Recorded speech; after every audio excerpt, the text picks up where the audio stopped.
you ever hear the tragedy of the Star Wars franchise?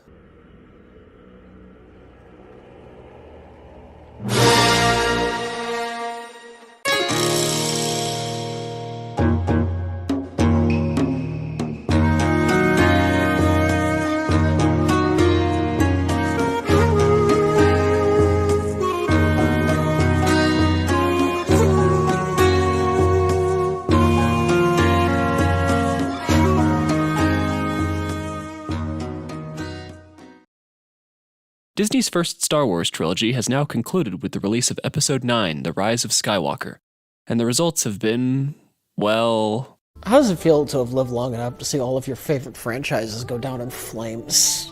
Feels great. One of the most important franchises in entertainment history has arguably never seen its fanbase as divided or alienated as now, but it didn't have to be this way. There have been plenty of excellent breakdowns of the numerous problems that so many people have with the sequel trilogy, but I'd like to try a different approach. Taking inspiration from Belated Media's What If the Prequels Were Good series, which I recommend to anyone invested in the Star Wars universe, I'd like to work through the process of creating what I believe would be a much better trilogy.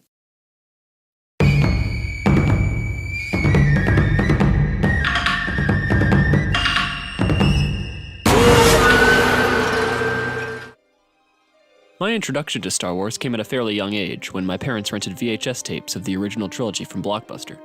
Thankfully, I got to experience the first 3 films as they were released in theaters, without all of the special edition changes, which admittedly made the whole Han shot first thing pretty confusing. I enjoyed the OT, and later rented The Phantom Menace and Attack of the Clones, but I only revisited either to skip to the few action scenes. It was Revenge of the Sith and Genndy Tartakovsky's miniseries that really got me into Star Wars, and the Clone Wars TV show only increased my love for the broader universe. But as time has gone on, my interest in the franchise has faded, to the point where I don't particularly consider myself a fan anymore. Sure, I still think that the first 2 films are pretty good, Return of the Jedi has some solid stuff, and a lot of Revenge of the Sith is fun, but it's not the movies themselves that interest me so much as the world and the storytelling potential it possesses. It's primarily for this reason that the Disney sequel trilogy has been so disappointing to me, because it squanders that potential in so many ways. To elaborate on this point, I'll begin with a brief overview of all 3 of the existing Star Wars trilogies, looking at what works and what doesn't in order to better inform my proposed rewrites. But before I do that, I have to address the elephant in the room, the objectivity versus subjectivity debate in art. If you feel this topic has been discussed to death, or simply don't care, you can skip to this time. Given today's climate, I feel it necessary to remind people that whenever I make an assessment of quality, or any definitive statement for that matter, I am not denying other people the right to feel differently. I believe the Star Wars sequel trilogy is very poorly written, and I will make arguments for why I believe this to be the case shortly, but I am open to hearing arguments against my positions on this or any other subject. Unfortunately, there is a great deal of confusion surrounding the terms subjective and objective, so I'll try to dispel them here in brief. First off, words can have multiple meanings, so it's important to establish definitions. One of the most common definitions of subjective is based on or influenced by personal feelings, tastes, or opinions, while a common definition of objective is not influenced by personal feelings or opinions in considering and representing facts. Simply put, if you state that a movie made you feel a certain way, this is a subjective statement. But stating that something doesn't make sense in a movie moves the conversation into the realm of objectivity, because you are then dealing with the facts of the movie's storyline. Furthermore, an opinion is defined as a view or judgment formed about something, not necessarily based on fact or knowledge. An opinion can be based on fact or solely derived from emotion. Therefore, identifying an opinion as objective does not mean that the opinion is correct or universally held. It merely means that the opinion is established on the basis of things outside of the emotions of the individual who holds that opinion. For example, if a group of people are trying to determine the weight of a rock and one person says, "I feel like the rock is pretty," this is a subjective statement. It has no basis in facts and is solely the result of their feelings. If someone else says, "I feel like the rock weighs 10 pounds, this is an objective statement, even if they have no evidence to support it, because the value of the rock's weight can be established with standards that are not influenced by individual taste. If that person then brings a scale and weighs the rock, and the scale reads 12 pounds, then when that person says, "It is my opinion that the rock is 12 pounds, this is also an objective statement, but it is one that is made with better information. That measurement might be incorrect, the scale may not be calibrated properly, and when fixed, it shows that the weight of the rock is actually 15 pounds, but this does not mean that the 12-pound measurement from earlier was not objective, only that it was incorrect." Now let's apply this to art.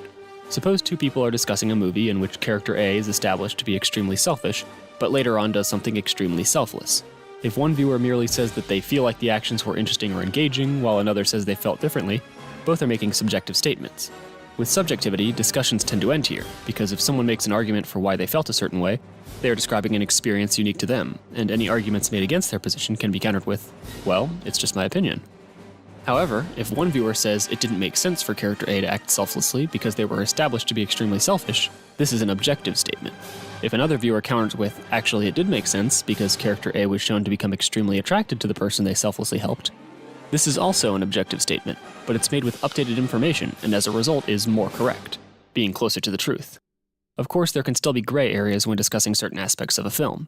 One person could make objective arguments for why a certain character's abilities deflate the tension in any scenes they are in, while another viewer may make arguments to the contrary, with neither being definitively supported.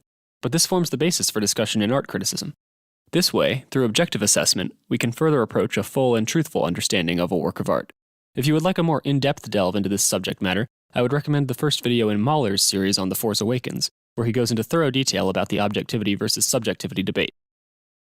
Hopefully, all of this will provide some insight into what I mean when I make assessments of the various Star Wars movies. If something is solely my subjective opinion, I will try to either preface the statement with that disclaimer or leave it out of the conversation entirely. Keep in mind, it is possible for my objective assessment of something to be wrong, and for objective opinions to clash with subjective ones. Goodness knows there are plenty of scenes from Revenge of the Sith that I love despite knowing that they're poorly written. With that out of the way, let's begin the overview of the films as they are. And if you're already sold on the idea that the sequels are terribly written, or just don't care to hear yet another person on the internet have a go at them, you can skip to here, where I begin my rewrites.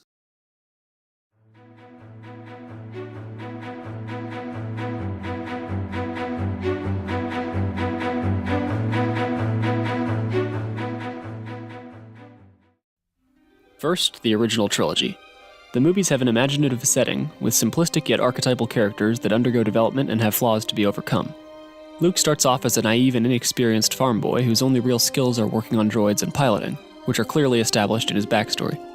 John Williams' iconic score, as well as practical effects with a lot of talent behind them, are used to prop up the story, but these are not substitutes for the story. The most creative aspect is the setting, as the story and characters follow many tropes of the hero's journey fairly closely, but all of this combines effectively to produce one of the most beloved and important franchises in modern history. As an aside, I'd be remiss not to mention that the Star Wars setting owes a great deal of inspiration to old space western pulp fiction, particularly Edgar Rice Burroughs' Barsoom series, so though Lucas was clearly creative, it can be argued that he wasn't as creative as people tend to give him credit for. In addition to being cast from a relatively archetypal mold, the OT has little moral ambiguity, which isn't so much a problem as it is something that holds the story back from reaching even greater heights. The major problems with the trilogy arise in Return of the Jedi, where the writing starts to suffer in multiple places. For instance, in the raid to free Han Solo, it doesn't make sense that Luke and Leia go in one at a time instead of together, and it makes even less sense that Stormtroopers' armor is vulnerable to the rocks and clubs of the Ewoks. The recycling of the Death Star plot from the first movie also leads to a finale that is in some ways rehashed, but Luke's confrontation with Vader and the Emperor at the climax contains some of the strongest material from the franchise. Overall, the OT is well crafted and unique, strong in its simplicity. Now for the infamous prequels. Here, I think Adam Johnston from YMS put it best when he claimed, "If this trilogy was not connected to a universe that people were already seriously invested in and loved from the get-go, then it would have been about as successful and well-received as Jupiter Ascending." The extreme overuse of CGI that is overwhelmingly aged very poorly, the hilariously incompetent dialogue, often with the acting to match, overcomplicated, boring, and confused storylines, unnecessary additions to the lore, and excessively inserted awkward comedy combined to create an absolute mess of a trilogy. However, there are still some positive aspects. The story does appear to take place in a vibrant, expansive universe, with countless cultures, characters, and storylines intertwining in various ways. Additionally, the attempt to introduce moral ambiguity could have allowed for stronger storytelling and more complex characters, though here it's often defeated in the attempt by the poor writing. And though many rightfully decry detouring the story through the minutiae of the Republic's politics, resulting in scenes where we literally watch senators discuss trade deals and hold votes of no confidence, it was the way these world-building aspects were implemented that was the problem, not their inclusion in the first place. Overall, the prequel trilogy, despite some minor positive aspects, fails under the crushing weight of its myriad flaws, offering little to anyone who is not a die-hard fan of the Star Wars universe already. This brings me to Disney's sequel trilogy. Right away, I will admit that these movies on a technical level are astounding. The cinematography, shot composition, score, sound design, effects work, set design, and costumes are by and large phenomenal. However, with the exception of very experimental art house films that largely do away with the concepts of plot and characterization altogether, all of these aspects of a film exist merely to support the story and characters. If these two aspects fall flat, all the audience is left with is visual spectacle. With this in mind, let's delve into the individual movies of the Disney trilogy.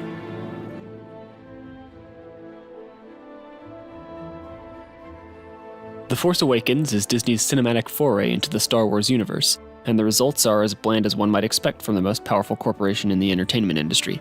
Everything about the writing and characterization in The Force Awakens seems like it was designed by committee to draw in Star Wars fans who were disenchanted after the prequels, but beyond a lighthearted romp through familiar imagery, it has almost nothing to offer. When we left off with our heroes at the end of the OT, the Emperor had been killed, leaving behind a galaxy-spanning empire with no central leadership. This could have resulted in a number of possibilities, including a New Republic quickly reasserting control, or a devastating war breaking out between emboldened rebels and the fractured remnants of the Empire. In The Force Awakens, however, we're hardly given any sense of what has happened in the intervening 3 decades. We know that Luke Skywalker is missing, that the First Order is threatening the fringes of the New Republic, and that Leia leads a resistance against them despite the New Republic being in power, and that's essentially it. Audiences may expect for these details to be elaborated on during the film, but we're given next to nothing. The capital system of the New Republic is annihilated by the First Order halfway through the movie, and afterwards all we see of the New Republic or Resistance is a single fleet consisting of a few X-Wings. We're never given any idea of why the New Republic refuses to act against the First Order, how much of the galaxy these respective sides control, or how the First Order is able to procure such extensive resources. Dumped into this lackluster setting, we're led through a plot that recycles the story beats of the original Star Wars film almost point for point. A rebel droid with valuable information escapes the villains, then wanders a desert planet until finding an orphan who, after being taken in by a forgotten hero, receives a lightsaber. Meanwhile, the villains use a superweapon capable of destroying planets, and the heroes sneak into the base, where a villainous Sith kills the old mentor in front of the young hero. Rebel forces then destroy the superweapon while the Sith narrowly escapes, and our heroes celebrate their victory. We're given almost the exact same plot as that of the original Star Wars from 1977, but these circumstances don't make any sense given the context of how the original trilogy ended. Understandably, given the reception of the prequels, Disney wanted a safe Star Wars movie, but the writers either didn't care to make it meld with the existing universe or weren't given the creative freedom to do so. And knowing J.J. Abrams' history, I would guess it was the former. It's a remake in all but name, and it squanders the vast possibilities of the universe it inhabits in favor of simple, lazy fan service. This is a crippling problem that underlies the entire sequel trilogy. No effort is made to bridge the 30-year gap between the original trilogy and the newer films, and as a result, audience members who care to ask such questions are left utterly confused as to how events unfolded that place the galaxy and the characters we know in its present state. To paraphrase an example by Mahler, imagine if in George R.R. Martin's A Song of Ice and Fire saga, we began the story with Robert's rebellion, followed it until its conclusion, and then jumped ahead to the middle of the novel A Feast for Crows without any explanation as to what had happened in between. Audiences would be right to question what exactly happened to get us from there to here, just as they do with the Star Wars universe, but in the sequel trilogy we're hardly even given any information on what is happening presently, let alone on what occurred to bridge the gap from the end of Return of the Jedi to now. As a result, the Star Wars universe has never appeared smaller, because the story never encompasses anything beyond the exploits of a few characters and their immediate surroundings. In 1977, the original Star Wars quickly established a number of key features about the world in a few early scenes. The galaxy is controlled by a totalitarian empire that emerged from a recently vanquished republic, a weakened Imperial Senate exists as the last vestige of the old system, and in order to crush a rebellion brewing amongst a number of planets concerned with the central authority, the Empire has developed a superweapon capable of destroying planets in order to assert their dominance. But with the sequels, we're only told that there's a new republic, a resistance, and an Imperial remnant known as the First Order, but we're given little to no information on how these 3 organizations interact, what their history is, or how much power or control they have. When Star Wars was released in 1977, it existed in a fictional vacuum where George Lucas was free to establish whatever he wished. The sequels, however, occur within a pre-existing fictional universe with a great deal of lore, and must account for that if they wish to maintain the illusion of continuing the story of said universe. And with that story offering so little, we're forced to turn to the characters, but here we find Disney's offering lacking yet again. First, let's tackle the main trio from the original trilogy, Luke, Leia, and Han. In the title crawl of The Force Awakens, it's established that Luke Skywalker has vanished, and we won't really be dealing with him in this movie. This plot point is not a problem in and of itself, so I don't have any complaints here, but I will mention that by this being set up, future movies will be obligated to provide a reasonable explanation for Luke's disappearance. And I'm sure they'll do a great job. Next, we have Leia, who is described in the title crawl as leading a resistance against the First Order, even as the New Republic remains in power. We are never given any information on why the New Republic refuses to fight the First Order, how much territory and power the respective sides control, or why Leia is not involved with the New Republic. The most I can assume is that the New Republic doesn't care about the threat posed by the First Order, and Leia, frustrated at her own government's inaction, continues the fight through informal channels. This is in character for Leia given what we know of her from the OT, but none of the background information surrounding her character and the conflict she is involved in is ever remotely explained in the films themselves. Lastly, we have Han, who makes his incredibly convenient appearance shortly after Rey and Finn leave Jakku in the incredibly conveniently available Millennium Falcon. Han, and Chewbacca with him, have reverted to the characters they were when we first met them in the Mos Eisley Cantina back in the first act of the first movie. It seems that the writers simply wanted the Han that fans initially fell in love with, without bothering to reconcile it with the events of the previous movies.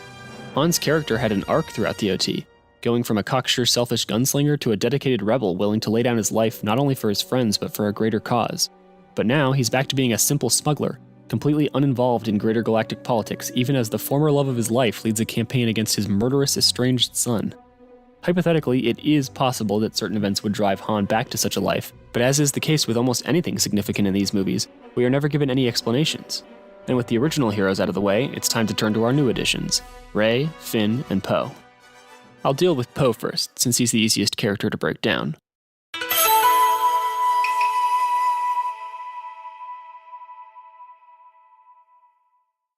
As far as character writing goes, he's the strongest of the new trio, because he's not only consistent, but has a degree of depth.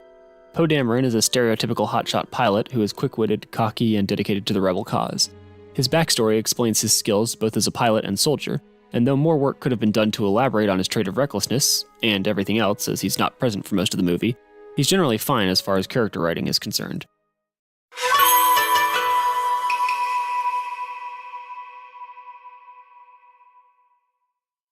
Next is Finn, the former stormtrooper turned kind of resistance fighter. Finn's primary character traits are that he cares about Rey, possibly for romantic reasons, and himself, as he is established to be a bit of a coward. Which is fine, it's something we can work with. It's important for characters to have relatable, believable traits and to not be perfect. Unfortunately, throughout TFA, Finn is mostly used for comic relief and otherwise just tags along wherever Rey decides to go. He isn't truly motivated to fight beside the Resistance, as he himself admits that he just wants to get away from the fighting and live a life of peace and safety. It would have been better to give him some reason to stick with our other heroes, be it a vendetta against the First Order for stealing him from his family and indoctrinating him to be a mindless soldier from childhood, or a desire to protect others from his fate after witnessing, and perhaps participating in, war crimes. But as it stands, his character writing is mediocre. It's unfortunate that Disney squandered a chance to explore the circumstances of someone indoctrinated into a tyrannical regime from childhood in favor of giving us a goofy, sometimes clumsy, and sometimes highly capable sidekick. But it pales in comparison to the problems with our primary protagonist, Rey.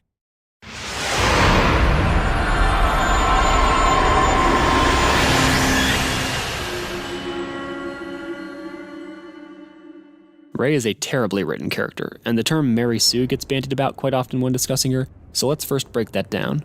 A common definition of Mary Sue is a character that excels at nearly everything they try with little to no reasoning for their skill, who is almost universally liked, sought after, or regarded as important, and who has virtually no character flaws.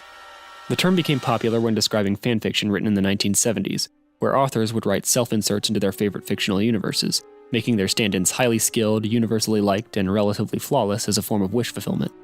The term Mary Sue was coined in a 1973 parody of the trope written by Paula Smith, though by no means are all Mary Sue-type characters female.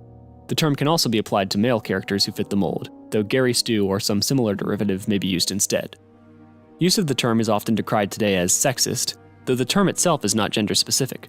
Male and female characters can be well-written, and male and female characters can be poorly written, be they heroic or villainous, powerful or weak, selfish or compassionate. With all of that being said, Rey is a raging Mary Sue. Personality-wise, she's extremely kind, selfless, optimistic, and brave, risking her life to save people she barely knows and defying skilled Sith without any lightsaber or force training herself. Individually, none of these traits are problems, but she has no true character flaws to balance them out. As for skills, she's a gifted pilot despite having never left the planet Jakku before, to the point of being able to not only deftly fly the Millennium Falcon in a dogfight against trained combat pilots, but even perform emergency repairs on the ship that impress Han Solo himself. She's skilled with a blaster, can best train soldiers, and in the next movie, a Jedi Master with her staff, and is able to use the Force to perform Jedi mind tricks and match skilled Force users in combat despite only having learned that the Jedi were real that very same day.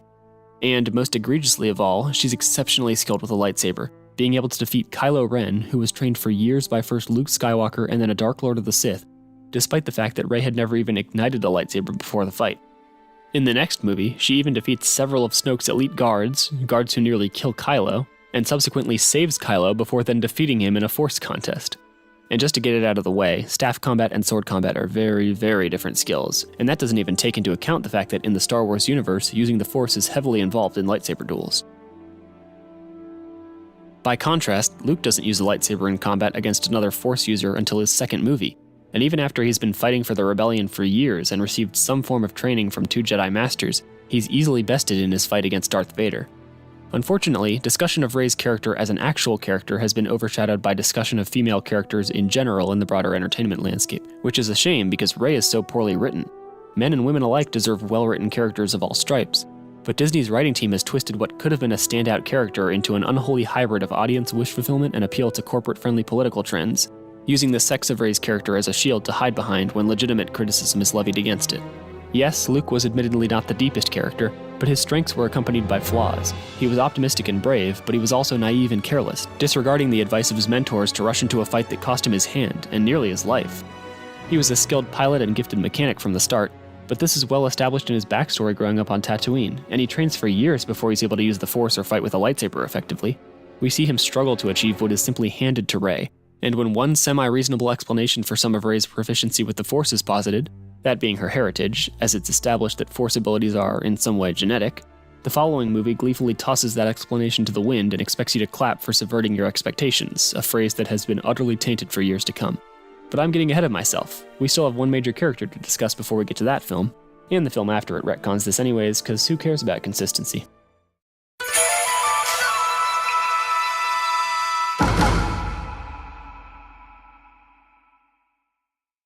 Kylo Ren, our primary antagonist, is established to be the son of Han Solo and Leia Skywalker. A powerful Force user, he was mentored by Luke Skywalker himself before being vaguely seduced to the dark side by some guy named Snoke. Kylo is supposed to teeter on the brink of good and evil, but we begin The Force Awakens with him massacring an entire village of innocent people, and later on we see him murder his father, though he does look kinda conflicted about it. The idea of having a conflicted villain is a welcome change, but the problem is that Kylo's writing itself is conflicted. At some points he's portrayed as a ruthless, irredeemable villain, while at others he's presented as a tragic, sympathetic character with some pretty major flaws. Let's do a comparison with the character of Zuko from Avatar: The Last Airbender, who is, by the way, an excellently written character in an excellently written show. Imagine if Zuko slaughtered Sokka and Katara's village in the pilot, only to then have his tragic backstory revealed in the storm. Then imagine that he murdered Uncle Iroh in cold blood a few episodes later, but at the end of the season Aang still expressed a desire to redeem him. Kylo Ren isn't merely conflicted, he's downright schizophrenic. And even after all of the evil acts we see him commit in the first movie, Rey still thinks of him as a conflicted person, while he continues to waver between being unsure and being totally committed to the dark side. And that's not to say that Rey shouldn't want to redeem him. After all, that's what Jedi do. But Ren's writing needs to be more consistent. Which brings us to the next film in the sequel trilogy, The Last Jedi.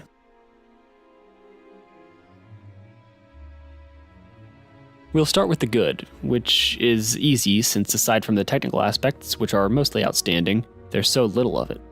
The film does make some attempts to flesh out both Finn and Poe's characters, but the writing in TLJ goes beyond the vapid rehashing and wish fulfillment of the prior movie into utter incompetence. The final script for The Last Jedi was by and large Rian Johnson's first draft, and he had near total control over the script, which highlights another major problem with the sequel trilogy, the lack of a cohesive through line. As baffling as it may seem, Disney had no plan for a concrete trilogy, and this becomes blatantly apparent in the second installment, where Rian Johnson is free to write whatever he wishes without regards to the established rules and characters of the setting. For one, the writing in The Last Jedi shows a complete lack of understanding when it comes to basic military operations, beginning with the opening scene, where General Hux, who was established in the prior movie to be a competent commanding officer, orders his ships to destroy the immobile planet-side base instead of the Resistance capital ship preparing to flee. From there, decision after decision makes both the Resistance and First Order appear to lack any knowledge of how to conduct warfare within the established rules of the Star Wars universe. To name just a few examples,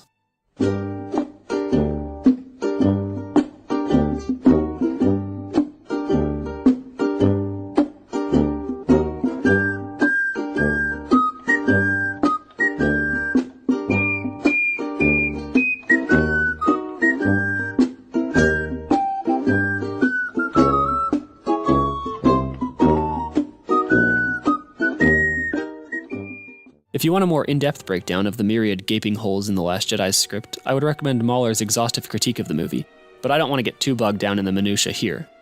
Many of the film's defenders have claimed, bizarrely so, that plot consistency doesn't matter as long as the themes are deep.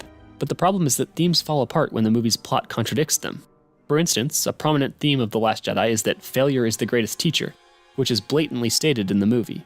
Not great writing advice, by the way.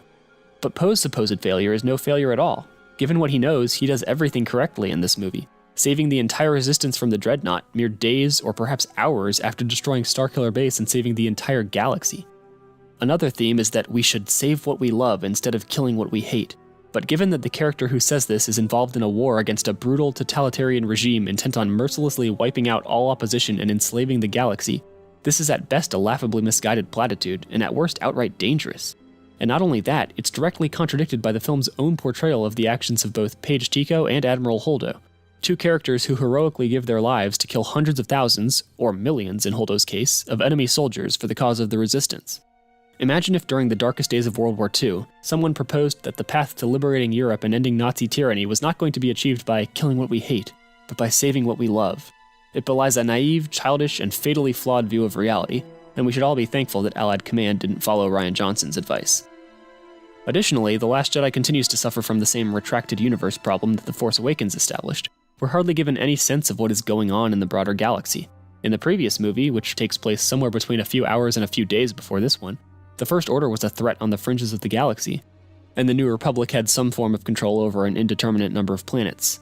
Now, after suffering a crippling defeat with the loss of Starkiller Base, the First Order has numerous fleets that include ships more powerful than any we have ever seen before, and is, to quote the title crawl, on the verge of controlling all major systems.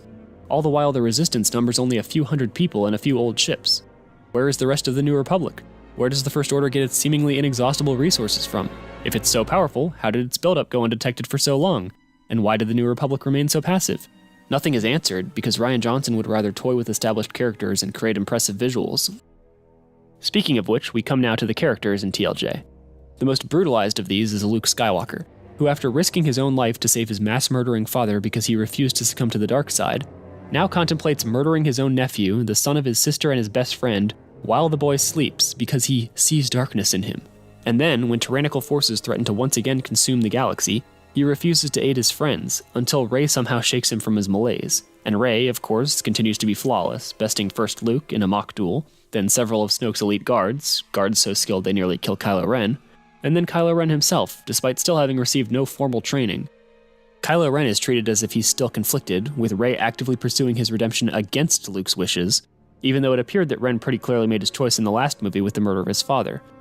Then, after a brief discussion with Rey on forging their own path free of the Resistance and the First Order, he just assumes the role of Emperor and reverts to being a maniacal villain. Snoke, the sole character responsible for the rise of the First Order and Kylo's turn to the dark side, effectively the bridge between the original trilogy and this one, is killed off with no explanation as to where he came from. Poe is treated as reckless and petulant when he does everything properly given what he knows, saving the Resistance for a second time and then mutinying against a criminally incompetent commanding officer. Finn is accused of desertion when he never truly joined the Resistance in the first place, and then, after witnessing the suffering on Canto Bight, which went on under the rule of the New Republic, for some reason becomes more dedicated to opposing the First Order. Rose Tico, like Rey, is exceptional at everything she does, essentially hijacking Finn's storyline as she proves herself to be an expert pilot and skilled combatant despite having served in a support role up until this point. Holdo's treatment of Poe, as described earlier, makes no sense, and her plan to save the Resistance is hardly better. Leia's surviving the vacuum of space for several minutes and then soaring through it is ridiculous, and other than that, she's mostly sidelined for the rest of the movie. Hux, an adept, if excessively angry commander in The Force Awakens, is now a goofy, incompetent comic relief character. The list goes on and on and on, from the movie's disastrous handling of well-established characters to its total disregard for not only lore but basic story coherence. And on top of all of the inconsistencies with previous Star Wars works, The Last Jedi still rips far too many plot points directly from the original trilogy simply for the sake of recognizability, with Rey's training on Octube by Luke mirroring Luke's training on Dagobah by Yoda, Rey's confrontation with Snoke being very similar to Luke's confrontation with the Emperor, and the Battle of Crate being intentionally designed to look like the Battle of Hoth, even if it makes far less sense. Compared to the movies that came before, it manages to be far too different in some ways and far too similar in others, and in the aftermath, we're left with a franchise in utter ruin. With Episode 9, there was hardly any place left to go. The entire Resistance had been wiped out. Han and Luke were dead, as was Snoke, the bridge between the original and sequel trilogies, and our protagonist, Rey, had still not undergone any character development or even lost a battle. By already having defeated every enemy she had previously come up against regardless of the circumstances, any future challenges are predisposed to be deflated and devoid of tension. In all honesty, I wrote the vast majority of this script before The Rise of Skywalker released, because even if by some miracle the movie happened to be good on its own, it would inherently contradict its disastrously written predecessors, and one movie in three being good does not make for a good trilogy. As it stands, the movie is an absolute mess. Rey suddenly needs to train despite having never failed before, Kylo Ren is back to being conflicted again, Finn still doesn't do much, the Resistance can summon a massive army after being on the brink of annihilation only a year ago, and by the way, so can the Empire, and possibly worst of all, Palpatine is back. That's right, after flaying the character of Luke Skywalker in the previous movie, Disney now steals his greatest accomplishment from the original trilogy and gives it to Rey. And don't forget, Palpatine somehow survived the destruction of the second Death Star, don't bother asking how. And Force healing and even resurrection are now powers that can just be unlocked as needed. Remember in the prequels when it was implied that being able to use the Force to heal someone was one of the most powerful abilities possible, something that was only able to be accessed through the dark side? And remember how the fall of Anakin, and therefore the entire original trilogy, comes about because of a Jedi seeking this power, and despite how powerful he is, he still can't achieve it? Yeah, let's just give that power to Rey and Kylo, or Ben, or whatever he's called now. Who cares? It makes money. There are so many other problems with the writing, but I'm sure plenty of other people are covering it, and I don't want to get too bogged down here, so I think I'll just move on.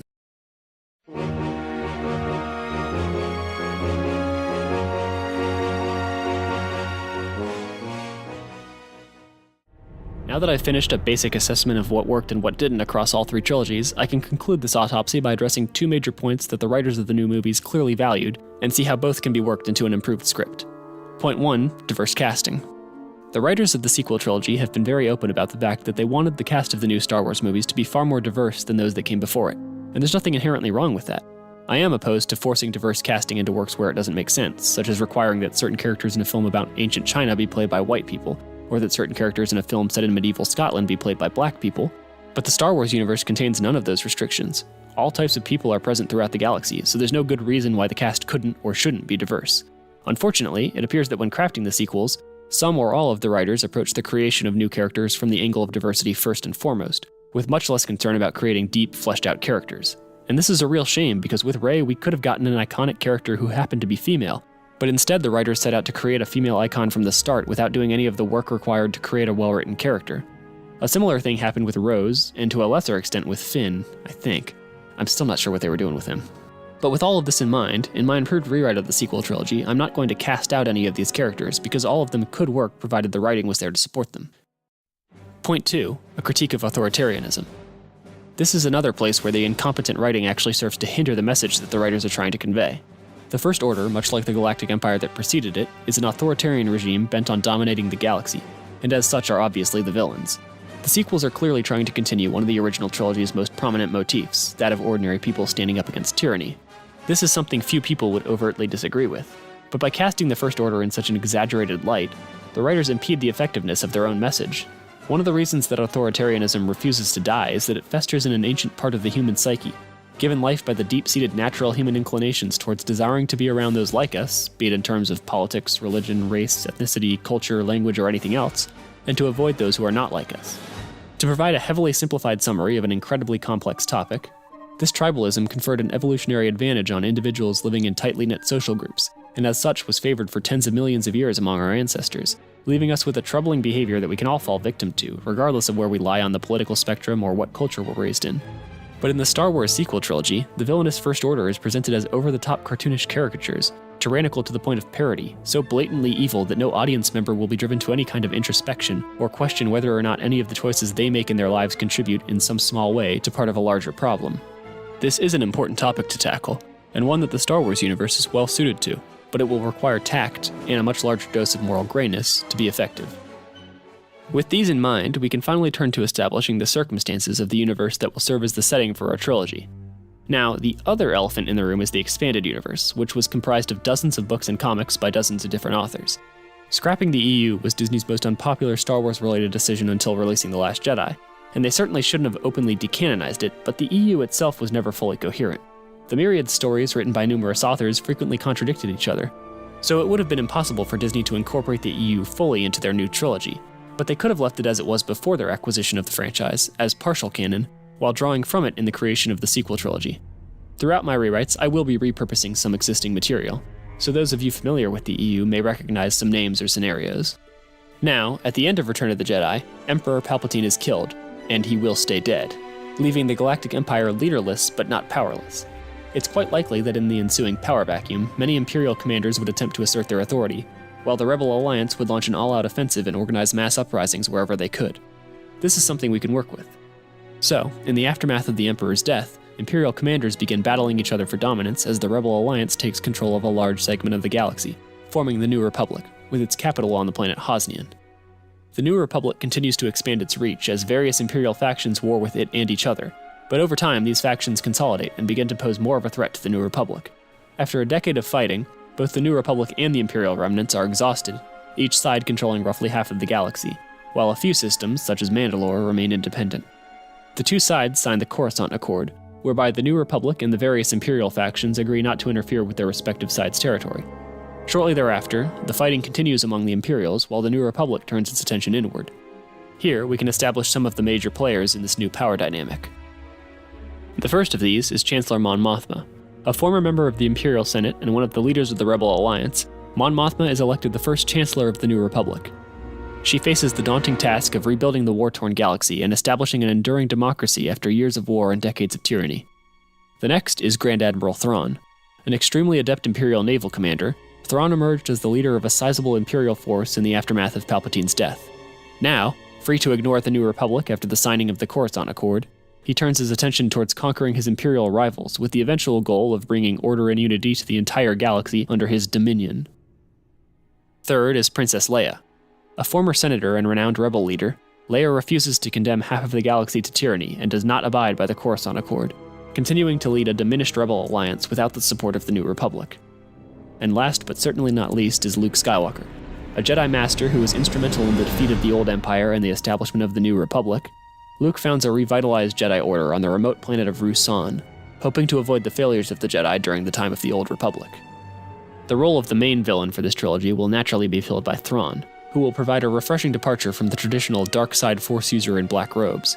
Instead of a cruel, cackling maniac who zaps his foes with Force lightning, our villain will be a cold, calculating military commander who genuinely does want things to improve for people overall, but is entirely willing to sacrifice millions or even billions of lives in the name of this greater good.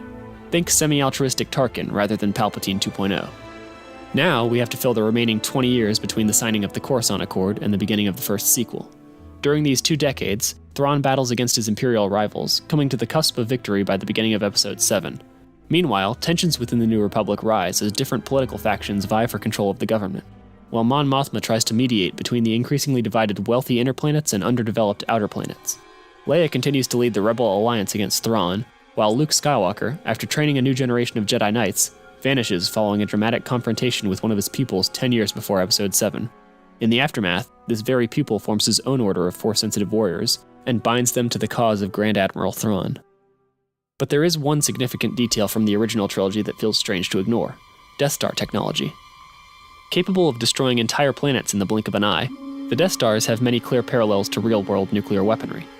Within the fiction, the Empire devoted massive amounts of time, effort, and materials into constructing 2 of these devastating weapons, but such a concentration of resources proved unwise when the Rebellion was able to destroy them. However, it only follows that, now that it's been developed, such technology would only improve and proliferate, just as nuclear weaponry did in our world. And so, the story of our trilogy will involve the newer generation of these weapons, which I will call Starkillers. Much smaller than a Death Star, but still significantly larger than capital ships, a Starkiller is a weapons platform that is capable of devastating the surface of a planet, or an enemy ship, with a single shot. The ability to destroy a planet is unnecessary when you can scorch entire continents with a weapon that is much simpler, cheaper, and quicker to build, and so the development and deployment of these weapons will become an important part of our reworked trilogy's plot. All of this comes together to give us an overarching storyline for the sequel trilogy, the inevitable conflict between the fledgling New Republic and a resurgent galactic empire led by Grand Admiral Thrawn. Luke Skywalker has vanished, the few Jedi he has trained are scattered across the galaxy, an enigmatic cadre of Force users fights for Thrawn's cause of order and unity, and a new class of devastating superweapons is about to be unleashed on the galaxy. And underlying all of this is a mysterious, galaxy-wide awakening of Force-sensitive individuals, as the Force fills the void left by the destruction of the prior generations of Jedi and Sith. The stage is set for the first film of the sequel trilogy.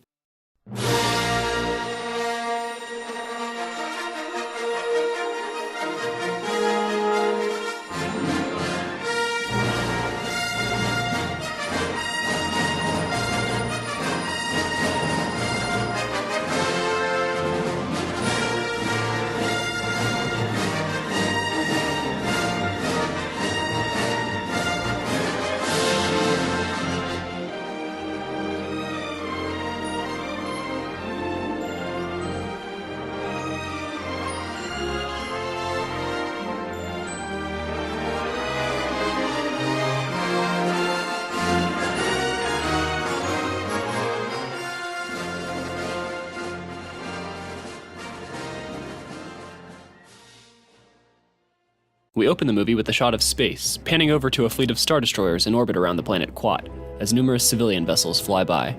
We see several scenes of the streets of Quat, where the planet's inhabitants rebuild their war-torn home under the watchful eye of Thrawn's stormtroopers. Here we are introduced to the first of our three new protagonists, Poe Dameron, a New Republic intelligence officer making contact with local Rebel Alliance operatives. As he receives a data chip from them, stormtroopers assault their building and the rebels fight their way to a nearby landing pad, where Poe boards a ship.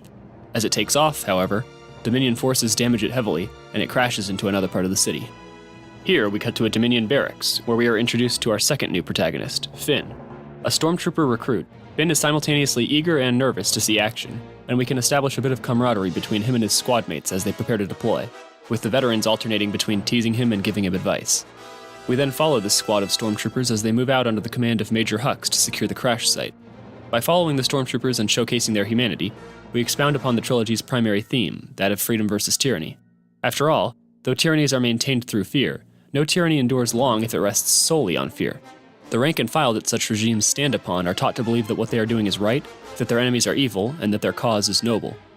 The process by which this indoctrination occurs can be both subtle and overt, and nearly all people are vulnerable to it. So by establishing the stormtroopers as human beings, or sentient aliens, who have, for whatever reason, become a part of this evil force, we can develop a better understanding of how tyrannical regimes are able to endure. As the platoon arrives at the crash site, a crowd has already gathered, with some civilians attempting to aid the downed rebels. Finn and his squad mates take up defensive positions as one of the rebel operatives is pulled from the craft, only to be gunned down by the Dominion forces. As the stormtroopers struggle to keep the crowd at bay and the situation devolves, Major Hux orders his men to open fire, and Finn watches in horror as innocent people are slaughtered in front of him. The survivors from the crash then open fire at the Dominion forces, while rebel marksmen on the roof join in, and in the chaos, Finn sees several squad mates killed. Dropping his weapon and removing his damaged helmet, he stumbles through the battle and is separated from his forces, coming across Poe Dameron. Poe nearly shoots him, but Finn pleads for his life and swears that he never signed up to kill innocent people. Poe chides him for believing the propaganda about Thrawn and the Dominion, but when Finn helps him evade an incoming patrol, Poe accepts his help to get off-world, in return for a promise that afterwards he will set Finn up somewhere safe in the New Republic. Now, we are introduced to our third and final new protagonist, Rey. An orphan living on her own on the streets of Quat, Rey has had to fight for basic necessities for most of her life, earning a meager income through salvaging scrap. This has given her a degree of street smarts and unarmed combat skill while leaving her bitter and mistrustful of anyone she encounters. We observe her at her craft for a brief while, seeing how she evades stormtroopers and local gangs in order to remove valuable parts from a derelict Imperial vehicle in a devastated section of the city, all the while the sounds of some nearby battle begin to echo over the ruined cityscape. She passes a wall covered in graffiti, where someone has drawn both the symbol of the Rebel Alliance and a figure holding a lightsaber, and we see Rey look longingly at both, her expression briefly brightening. Here, we begin to establish her primary motivation, to fight back against the successors of the Empire, whose tyranny she has lived under her entire life, and to rise above her meager station to be a hero in the eyes of others. While evading another gang of scrappers who wish to rob her, she runs into Poe and Finn, and the three team up briefly to fight off their attackers. Finn wants her to stick with them, arguing that the three are safer together, but Rey mistrusts his offer until Poe mentions trying to get off-world. Intrigued, but still suspicious, she reluctantly agrees to help them to the nearest spaceport. With our three protagonists together, it's time to meet our sequel trilogy's primary antagonist, Grand Admiral Thrawn, whose flagship, the Sovereign, sits in orbit above Quat, monitoring the pacification of the planet. Major Hux is summoned to Thrawn's command deck, where he's reprimanded for his use of excessive force. Citizens, Thrawn explains, are a resource, and require much less effort to control when they are complacent. It's important to be clear from the beginning that Thrawn is a different kind of villain from those the Star Wars films have previously seen. He is ruthless and tyrannical, but he truly believes himself to be acting for the greater good of the people of the galaxy. He sees the New Republic as hopelessly mired in divisive partisanship and petty politicking, while acknowledging that his Imperial predecessors were corrupt, cruel, and self-serving. Thrawn intends to forge a new path, one in which the entire galaxy will be united under a common banner, with no more war or division to arrest the march of progress. He will not hesitate to commit evil acts if he believes they are necessary, but he is competent, dedicated, and above all pragmatic. He demotes Hux to captain for his actions, warning him that he will not have this conversation a second time, before dismissing him. As Hux leaves, 3 masked figures in black robes pass him, and the Grand Admiral addresses their leader. Kylo, I take it your work here is done?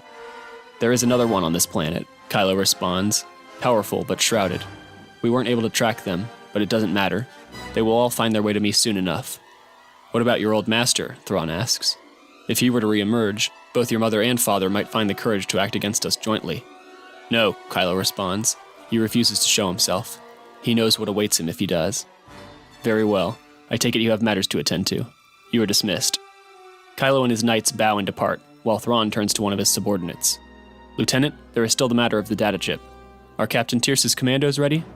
They arrived moments ago, sir. Good. Send them in. The camera then pans to the holotable, where a map of the city is displayed, as Thrawn looks on confidently.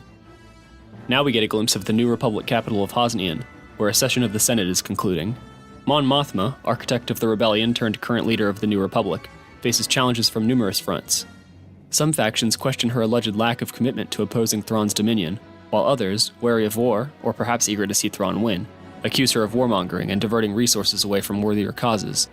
Senators from the wealthier inner planets attempt to impose their will on the rest of the Republic, while delegations of outskirters from planets farther from the capital system chafe at what they deem the overbearing central authority.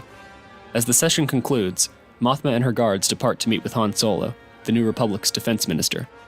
Han's arc in the original trilogy saw him grow from selfish renegade smuggler to reluctant warrior to hero of the rebellion, learning to both trust others and dedicate his life to a cause greater than his own well-being.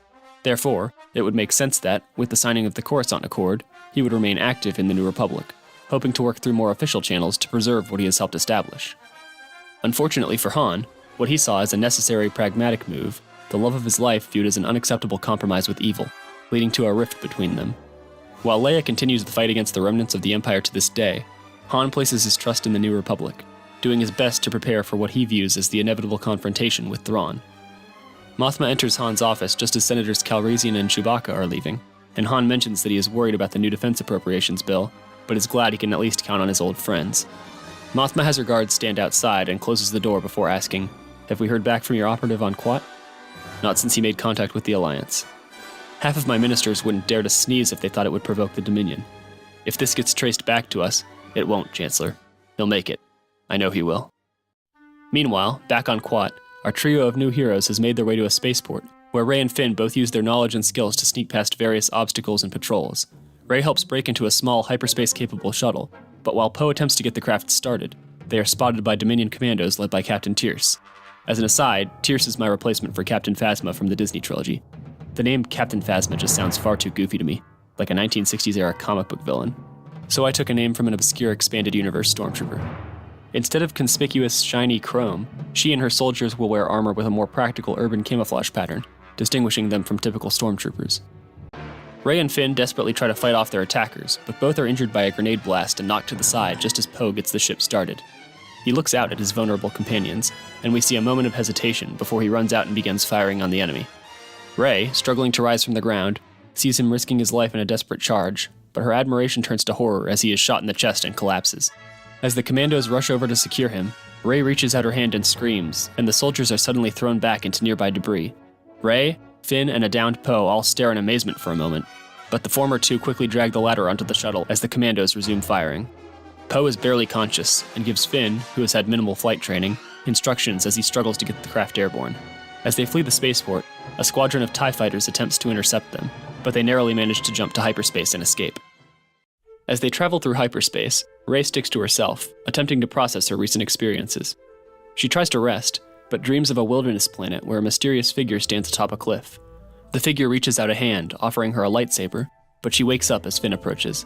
He tells her that he thinks Poe is stable, though he admits that he's never had to use his medical kit in a real emergency before, but he quickly turns the conversation to her force abilities, and how amazed he is. She is clearly uncomfortable, but expresses surprise as well, admitting that she had never been able to do anything like that before. Finn tells her that she can rest while he keeps watch over the ship, and that they should arrive at Hosnian in a few hours, but we see her gaze linger suspiciously on him as he leaves. As Finn heads back to the cockpit where an injured Poe lies unconscious, we see him start to deal with the shock of all that has happened. We even see him glance at the navigation screen, as if he may be contemplating returning to the Dominion, and he starts to reach a hand towards it but snaps it back and looks away defiantly. Later, Rey is awoken by Poe, who is able to walk, albeit with great effort. He informs her that they are about to land on Hosnian, and that he knows certain people will be eager to see her. Now that he's aware of her force sensitivity, Poe views Rey as a valuable asset, a weapon to be used against the Dominion. Rey, fearful of being thrust into unfamiliar situations, urges Poe not to tell anyone about what happened on Quat, to which he reluctantly agrees. After flying over the city, the group lands and is escorted to Defense Minister Solo. Before proceeding, an officer asks about both Finn and Rey, but Poe says that they are rebel operatives, and that he would never have made it back without them. As they continue, Rey quietly asks why Poe lied for them, but he smiles and says, "I didn't." The three are brought to the Defense Minister's office, where Poe hands over the data chip he extracted. As the group looks over the files, they learn that the Dominion is constructing new weapons based on Death Star technology. Termed Star Killers, these weapons platforms are capable of scorching the surface of a planet, and are much smaller and easier to build than the Death Stars of old.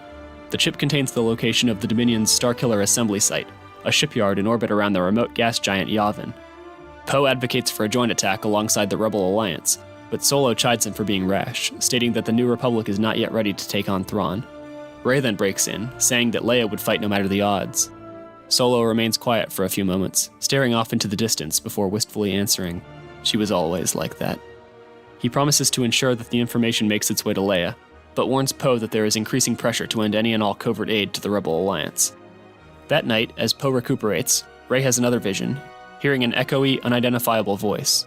When the others awaken, she tells them that she believes Luke Skywalker is calling to her, and that she may know where he's hiding. Here, we can get some more insight into what has happened to Luke through the perspectives of our three leads. Rey knows of him only as the hero who defeated the Empire, while Finn believes that he was killed by his own pupil, who went on to found the Knights of Ren. Poe derides the idea that Luke will solve all of their problems, alleging that he abandoned the galaxy when we needed him most. At this moment, Han Solo, who has been listening, cuts in. "He didn't abandon us. He would never abandon us. It was my fault, what happened with Ben. If I had been a better father..." Poe then cuts in. "Sir," he says, gesturing to Rey, "back on Quat, I saw her throw a squad of stormtroopers with nothing but a hand gesture." Rey looks upset that he's outing her, but he continues. "She saved my life. With the Force. We'll need people like her in the coming fight." As he goes on, we see Han looking ponderously at Rey, until he interrupts. "Is that true? About the Force?" Rey reluctantly admits that it is, and Han continues. "If Luke really is calling to you, I think you should go."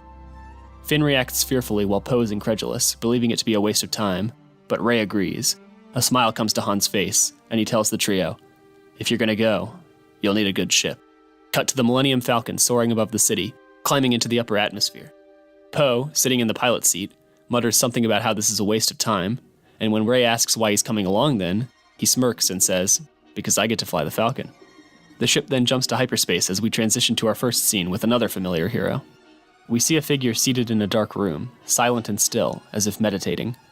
The camera pans around slowly to reveal Princess Leia, the venerable leader of the Rebel Alliance, and she will keep the title of princess, as it denotes royalty and is therefore higher ranked than general. Her eyes are closed, and for a brief moment we hear echoey, faded voices and sounds of combat and destruction, but these end abruptly as someone enters and asks for her. Leia's eyes open, and she turns to see a rebel officer, C-3PO, and a man clothed similarly to a Jedi. The former informs her that one of their contacts in the New Republic has arrived with important information. She instructs the officer to summon the others to the war room, but as they leave, Leia turns to the robed man.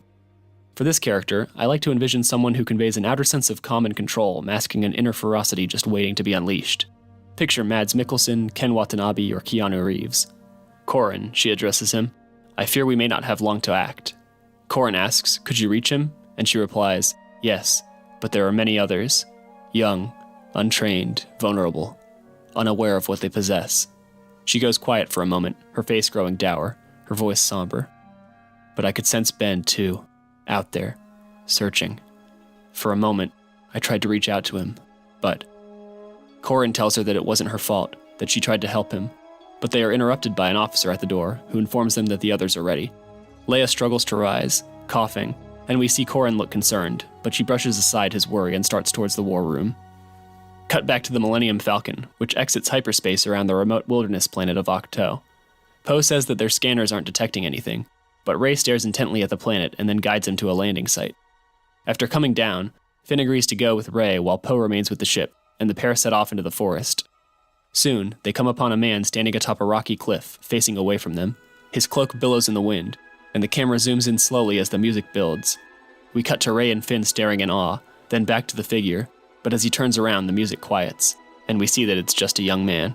"You felt it too, didn't you?" he asks. "Something calling you here." Ray and Finn look to each other for a moment, then approach him. He tells them that his name is Bren, and he has known for a while that he is force sensitive, but only recently began feeling a calling to come to this planet. Ray doesn't trust him, but Finn argues that they might as well stick together, and Ray reluctantly agrees. The three then travel through the wilderness, crossing forests, rivers, and rocky hills before coming to a great stone monument, where a number of similar people have gathered. Ray sets up a bedroll away from the others, while Finn gets out a transponder and says he'll let Poe know what's happening. Cut to nightfall, and the group is still gathered around the stone monument, with many of them growing restless. Some have been here for days, others for weeks, and we see some cooking fresh game and fish over a fire as others converse in small groups. A few are levitating small rocks to amuse themselves, and one appears to be meditating. Ray, meanwhile, sits alone on a rock at the edge of the campsite, looking off into the night sky. Cut back to Poe, where we see him sitting in the Millennium Falcon, absent-mindedly cleaning his blaster. For a second, he thinks he sees something in the sky, but when he checks the scanners, they come up blank, and he goes back to what he was doing. Back at the monument, one of the young force-sensitive people says that someone is coming, and a hush falls over the crowd. Moments later, several figures in dark robes appear on the cliffside by the monument, their faces shrouded. The central figure removes his mask, and we get a glimpse of his face.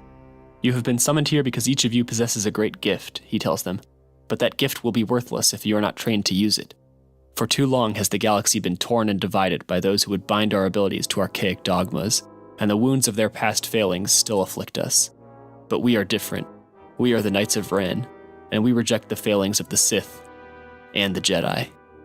Cut to Finn and Ray both frozen in fear, until Ray whispers to him to contact Poe. Kylo Ren urges those who would join him to step forward, and some of the people in the crowd do.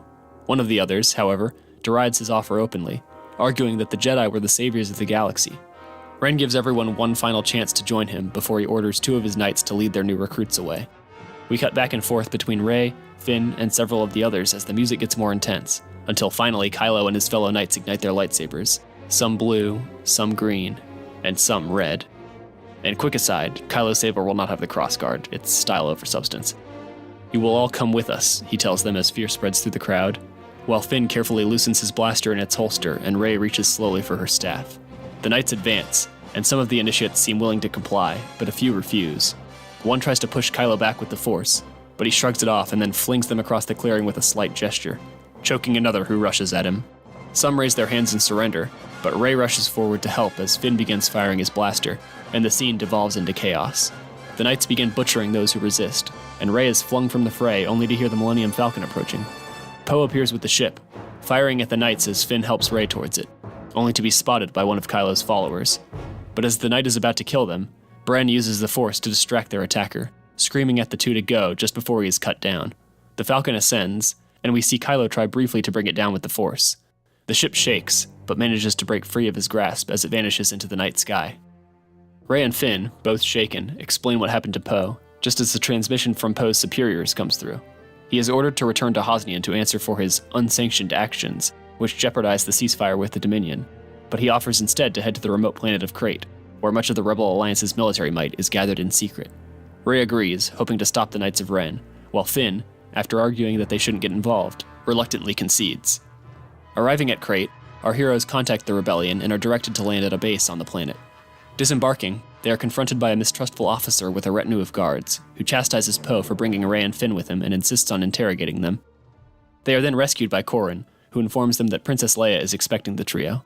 All three seem shocked at the mention of her name, and follow compliantly. They are led to her chambers, and upon entering she rises to greet them, but we see her struggle as she stands, coughing. Corin rushes to her side, but she brushes him off, addressing Poe. "We heard about your little stunt on Quat," she says sternly, before grinning. "You have my thanks. We've been looking over the plans." But she breaks off into another fit of coughing, and Corin insists she sit back down. She rebuffs him, jokingly remarking that her brother's apprentices can be rather overbearing. Rey then steps forward, asking, "Are you one of Luke Skywalker's apprentices?" Corrin nods somberly, and Leia seems to take greater notice of Rey. Her expression changes from curiosity to wonder, and she looks away, back towards her desk, before Poe cuts in. "Princess, you said you received the data chip. Many good people died to get you that information. Please tell me you plan to do something with it." "Now you sound like my officers," Leia replies, "but I'm afraid you're right. The first batch of these Star Killers will soon be operational, and when they are, no one will be safe. I don't think your friends in the Republic ever truly grasped that. But you do, don't you? Otherwise, you wouldn't be here." She then turns to Corrin. "Have Major Num debrief him, and get them a meal and some rest. They all look like they could use it." Next, we see Rey and Finn waiting around off to the side, as a pair of soldiers watches them from a distance. Finn argues that they are in way over their heads, and that they should head back to Hosnian before Poe gets them both killed, but Rey refuses. This is the first time she's ever done something important, she explains. The first time she's ever felt like she belonged somewhere. And she can't just let the Dominion and the Knights of Ren run loose across the galaxy, not when she's seen what they're capable of.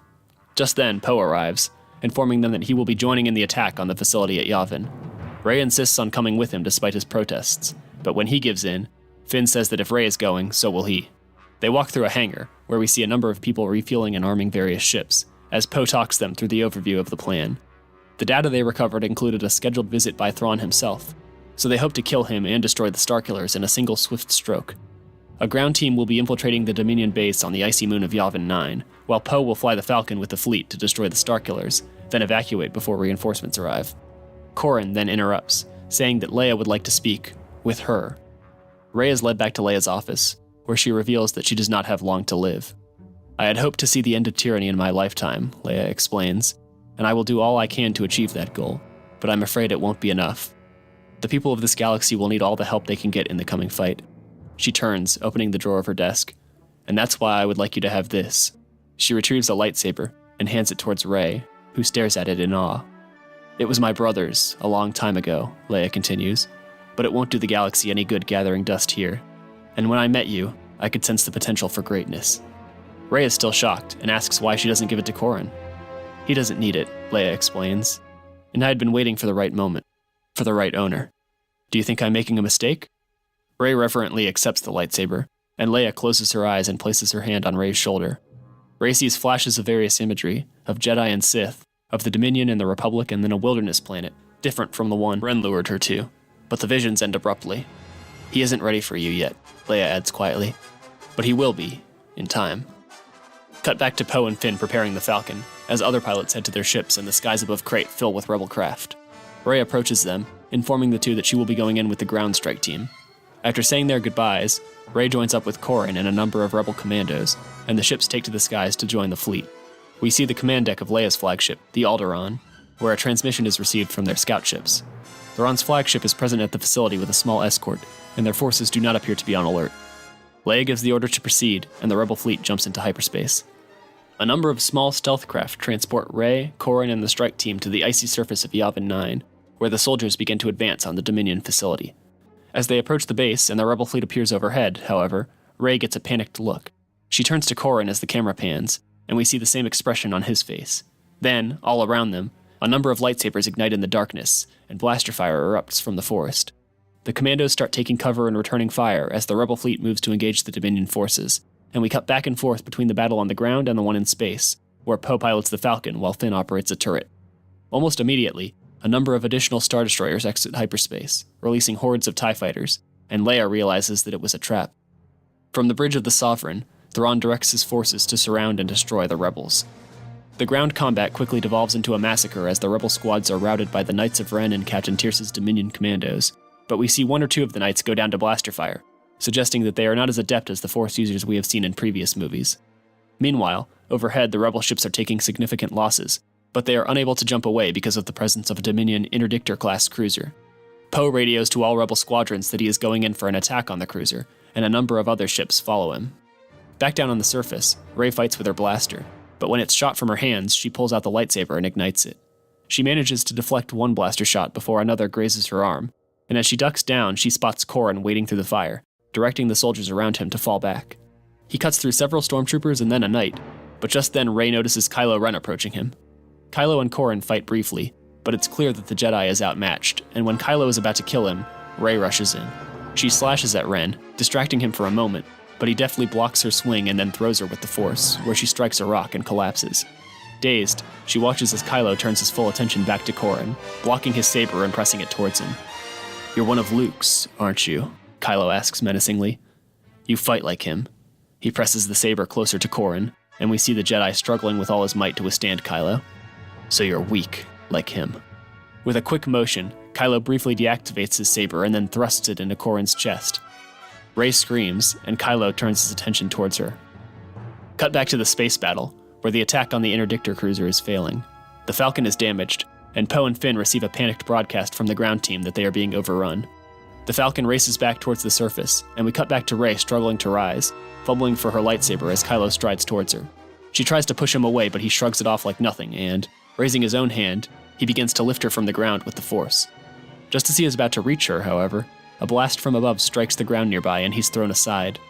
Rey gasps for breath as the Falcon flies overhead, and she hurries back to the landing site with the surviving troops, where the last transport is lifting off, only to be shot down. Poe then lands the Falcon as Finn covers the evacuation with the turret, while Tierce's commandos press in on all sides. Then, with Rey and the last of the survivors on board, our heroes lift off while an injured Kylo discards his damaged mask, staring angrily at the fleeing ship. Back on the Alderaan, officers report that much of the rebel fleet is already lost, and that their own hyperspace engines have been disabled. Amidst the chaos, the camera comes to focus on Leia, who orders all power to be directed to the forward shields and thrusters, aiming the vessel straight towards the interdictor. The crew pause for just a moment, realizing what she intends to do, before hurrying to carry out her orders. She then gives the order to abandon ship, with only herself remaining behind. As the rest of the crew races to the shuttles and escape pods, Leia remains on the command deck, while those aboard the Falcon see her ship accelerating towards the cruiser, looking on in a mixture of horror and admiration.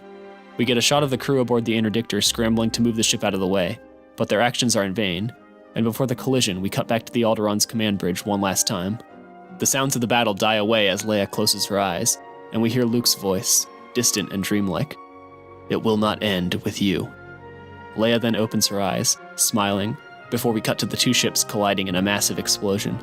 As the interdictor loses power, the remaining rebel ships quickly jump to hyperspace. Rey and Finn both appear dejected and shaken, but Poe reminds them that Leia gave her life for something greater than herself, greater than any of us. We have to make that mean something. But before we conclude, we have one final scene. We cut to a New Republic station in orbit around the planet Hoth.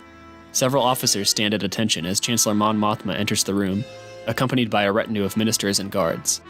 "As you can see, Chancellor," one of the officers explains, "we are nearing completion of the first station. I expect it to be ready for its first test in a matter of weeks."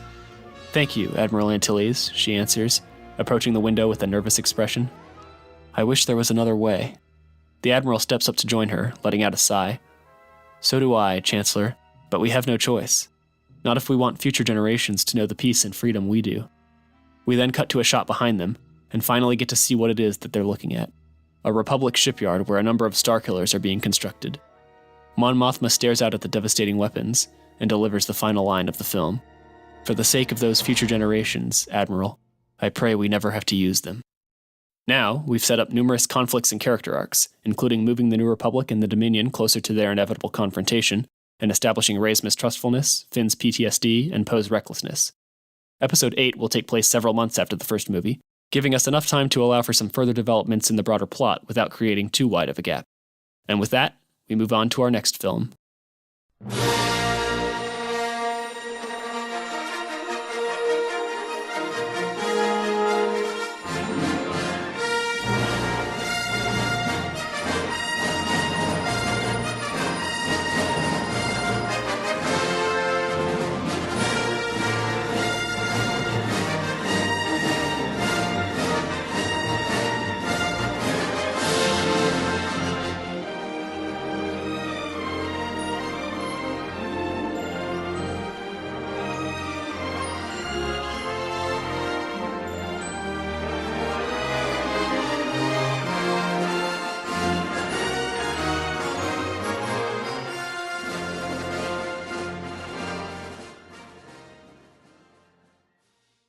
As with every Star Wars movie, we begin with a shot of space, panning to reveal a Republic cruiser in orbit over the planet Mandalore.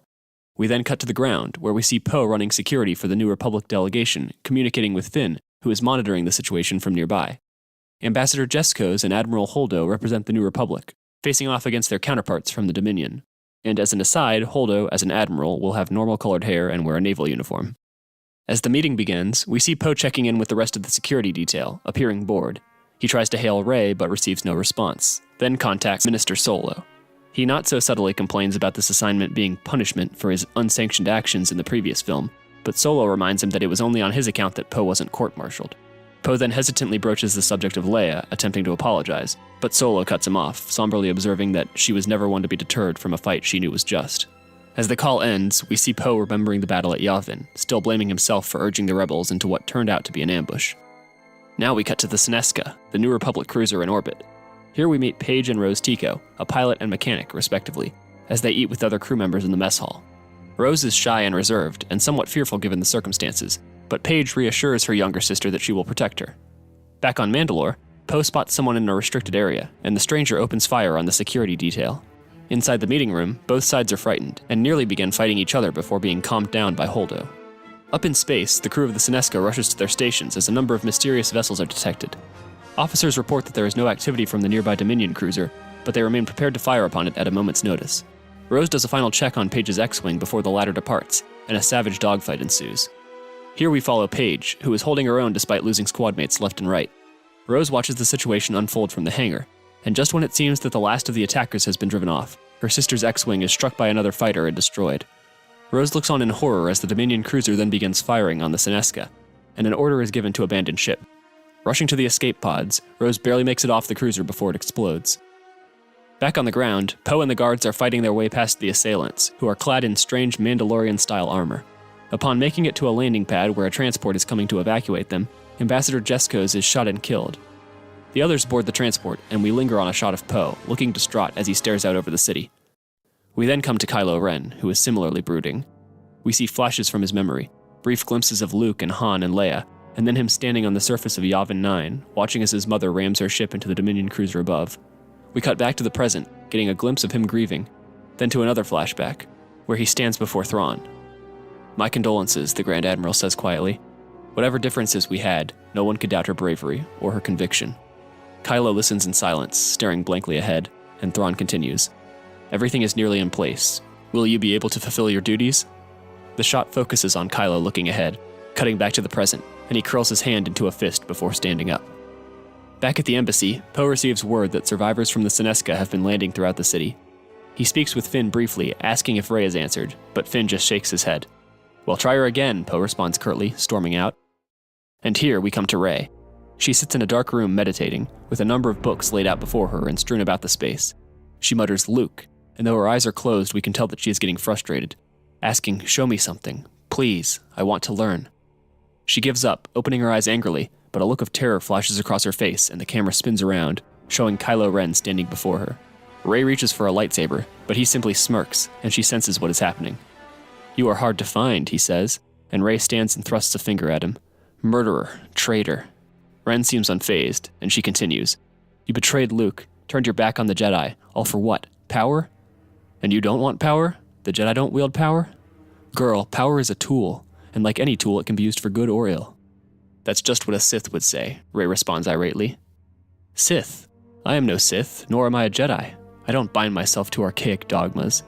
You still serve the Dominion, even as they murder and enslave. Oh, and people don't suffer in the Republic? They aren't ignored or left to starve, or cheated and manipulated, cast aside when their rulers no longer have use for them?" He pauses while Rey remains silent. "I don't fight simply for myself. I am helping to build a galaxy free from division and chaos, to bring peace and stability to countless people. Progress always comes at a cost. A Jedi would never let innocents suffer." "The Jedi? You mean the narrow-minded elitists who relied on indoctrinating children? Who let the old Republic crumble beneath them as the Sith reformed right under their noses? Luke was leading them down a better path. Was he? The New Republic was rife with division and discontent, and yet he insisted we refrain from direct involvement. Not the Jedi way, those were his words, even as people were suffering, desperate to be heard. But I heard them. He was so afraid of repeating the past mistakes of his order, he couldn't bring himself to admit that the order itself was rotten at its core." We cut back to Rey looking more upset, as Kylo continues. "Luke may have tried to lead them down a better path, but in the end, he failed. just like all the rest. Kylo watches her with a slight grin as Rey looks despondent, but then she raises her head and looks him in the eye. What about your mother? We see Kylo's expression sour instantly. What about Leia? Did she fail? Kylo balls his fists as anger flashes across his face, and he points at Rey, but just as he's about to speak, we hear another voice. Miss? And the camera cuts to an attendant standing in the doorway. Rey is breathing heavily. She looks back, but the room is empty. Were you talking with someone? The person asks. No, Rey says, still trying to catch her breath. Just thinking out loud. Oh, well, someone is trying to reach you. They hand Rey a transponder before leaving, and Rey looks at it for a moment. She is about to put it away when she relents and answers. Rey? Finn asks. Yes, I'm here. Finally, where are you? Still on Hosnian, in the archives. Any luck? Rey breathes out deeply. No. Well, things have been pretty busy here. We now cut to Poe standing in a control center in the embassy, where Admiral Holdo addresses a gathering. Our counterparts in the Dominion have communicated to us that they regret what happened, she begins, receiving jeers from the crowd. But, their footage, it shows the Senesca firing on them first. Some of the officers deny it, accusing Thrawn's people of lying, and Poe joins in. And what about the assailants? They're still out there, hunting down our people, while the Mandalorians stand by and do nothing. Holdo turns to him. Our hosts have informed us that they are handling the situation. Oh, really? How do we know they aren't in league with Thrawn? How can you be so complacent when you saw Ambassador Jeskos get shot right before your eyes? Sometimes, Captain, Holdo replies, rushing into the fray will only make things worse. I believe you would know that better than any of us. Poe's furious gaze meets hers, and he lingers for a moment before turning and storming out. We then cut back to Finn, still speaking with Rey. I hope you find what you're looking for, he tells her, to which she responds, so do I. Just as he ends the call, Poe bursts in. What's happening? You want to know what's happening? Poe responds angrily. Nothing, apparently. Holdo just wants us to sit here and let the Mandalorians handle it. As if we can trust them, or the Dominion. He grabs a bag of supplies and pulls his blaster out, checking it. Why do I get the feeling you've got something else planned? Finn asks cautiously. Because our people from the Senesca are still out there, and I'm not going to do them any good sitting around here. He starts for the door, then glances back at Finn. Come on. Finn looks on hesitantly, glances back to the monitors, and then reluctantly follows. Next, we cut to Rose, hiding behind a wall as a group of people approach her nearby escape pod. Some of them are clearly Mandalorian police, and she seems ready to reveal herself. But then another group approaches, clad in the armor of the assailants from earlier. She watches as the two groups communicate, and one of the onlookers points in her direction. Hurrying away, she stumbles through the streets as civilians eye her warily, and speeders fly overhead. Staring down an alleyway, she sees one of the other crew members of her ship running towards her, but as she waves, her comrade is gunned down. Sprinting, she races around a corner and runs straight into one of the pursuers, who turns around in surprise. He raises his weapon and she winces, but just as he's about to fire, the man takes a blaster shot to the chest, and Poe emerges from nearby, with Finn trailing behind. As more soldiers begin to close in on them, they hurry into a building and evade their pursuers. Rose introduces herself and thanks the two for saving them, and while Poe seems confident, Finn still appears extremely nervous. Eventually, they make their way back to the embassy, where Poe is confronted by Holdo. You disobeyed orders to remain here. I was never ordered to stay here, Admiral, he answers venomously. And if I had done what you wanted, she would be dead, he adds, nodding to Rose. We see Holdo glance at Rose, and for a moment, something like fear crosses her face, before she backs down and walks off. Now we shift to Hosnian, where Mon Mothma and several of her ministers are discussing the current tensions with the Dominion, as Admiral Holdo briefs them on the events on Mandalore via hologram. The ministers are divided on how to respond to the destruction of the Senesca and the assassination of their ambassador, but Holdo urges the Chancellor to accept Thrawn's invitation to an emergency peace summit on Chandrila, a planet in a disputed system that lies on the border of Republic and Dominion space. She says that the Dominion ambassador has informed her that Thrawn wishes to meet with Mothma face-to-face, arguing that by communicating directly, they will be better able to alleviate the tensions between their two powers. Some of the ministers, including Solo, are wary of a trap, but Holdo assures them that both the Republic and Dominion will have a strong naval presence in the system in order to maintain a balance of power. Mothma takes Admiral Antilles aside for a moment, and after speaking with him, announces that she will accept Thrawn's invitation. We then jump back to Poe, Finn, and Rose. The former already suspects that something strange is going on, and when he tries to get in contact with Solo but finds that his transmissions are being blocked, he urges the other two to fly back to Hosnian with him. Both are reluctant. Finn still suffers from PTSD from his involvement with the massacre on Quat, while Rose is still distraught over the loss of her sister. Poe tries to leave on his own, but is apprehended by soldiers on Holdo's orders. When brought before her, she accuses him of going AWOL and jeopardizing the fragile peace. Peace, he asks her. How many good people were aboard that cruiser? That is the only peace any of us will ever get from the Dominion. Holdo seems deaf to his concerns, and has him imprisoned for insubordination. Well, Captain, it looks like you'll get that court-martial after all, she says condescendingly. Meanwhile, Rey departs from the archives on Hosnian and heads to the planet Rusan, where Luke Skywalker's initial Jedi temple was located. Here, she tries meditating again. We get a montage of time passing, yet she still makes no progress. Frustrated, she flings one of the Jedi texts into the grass, only to have it land at the feet of Kylo Ren, who calmly watches her. Rey's shock disappears faster this time, replaced by vexation, but Kylo merely shows a confident grin.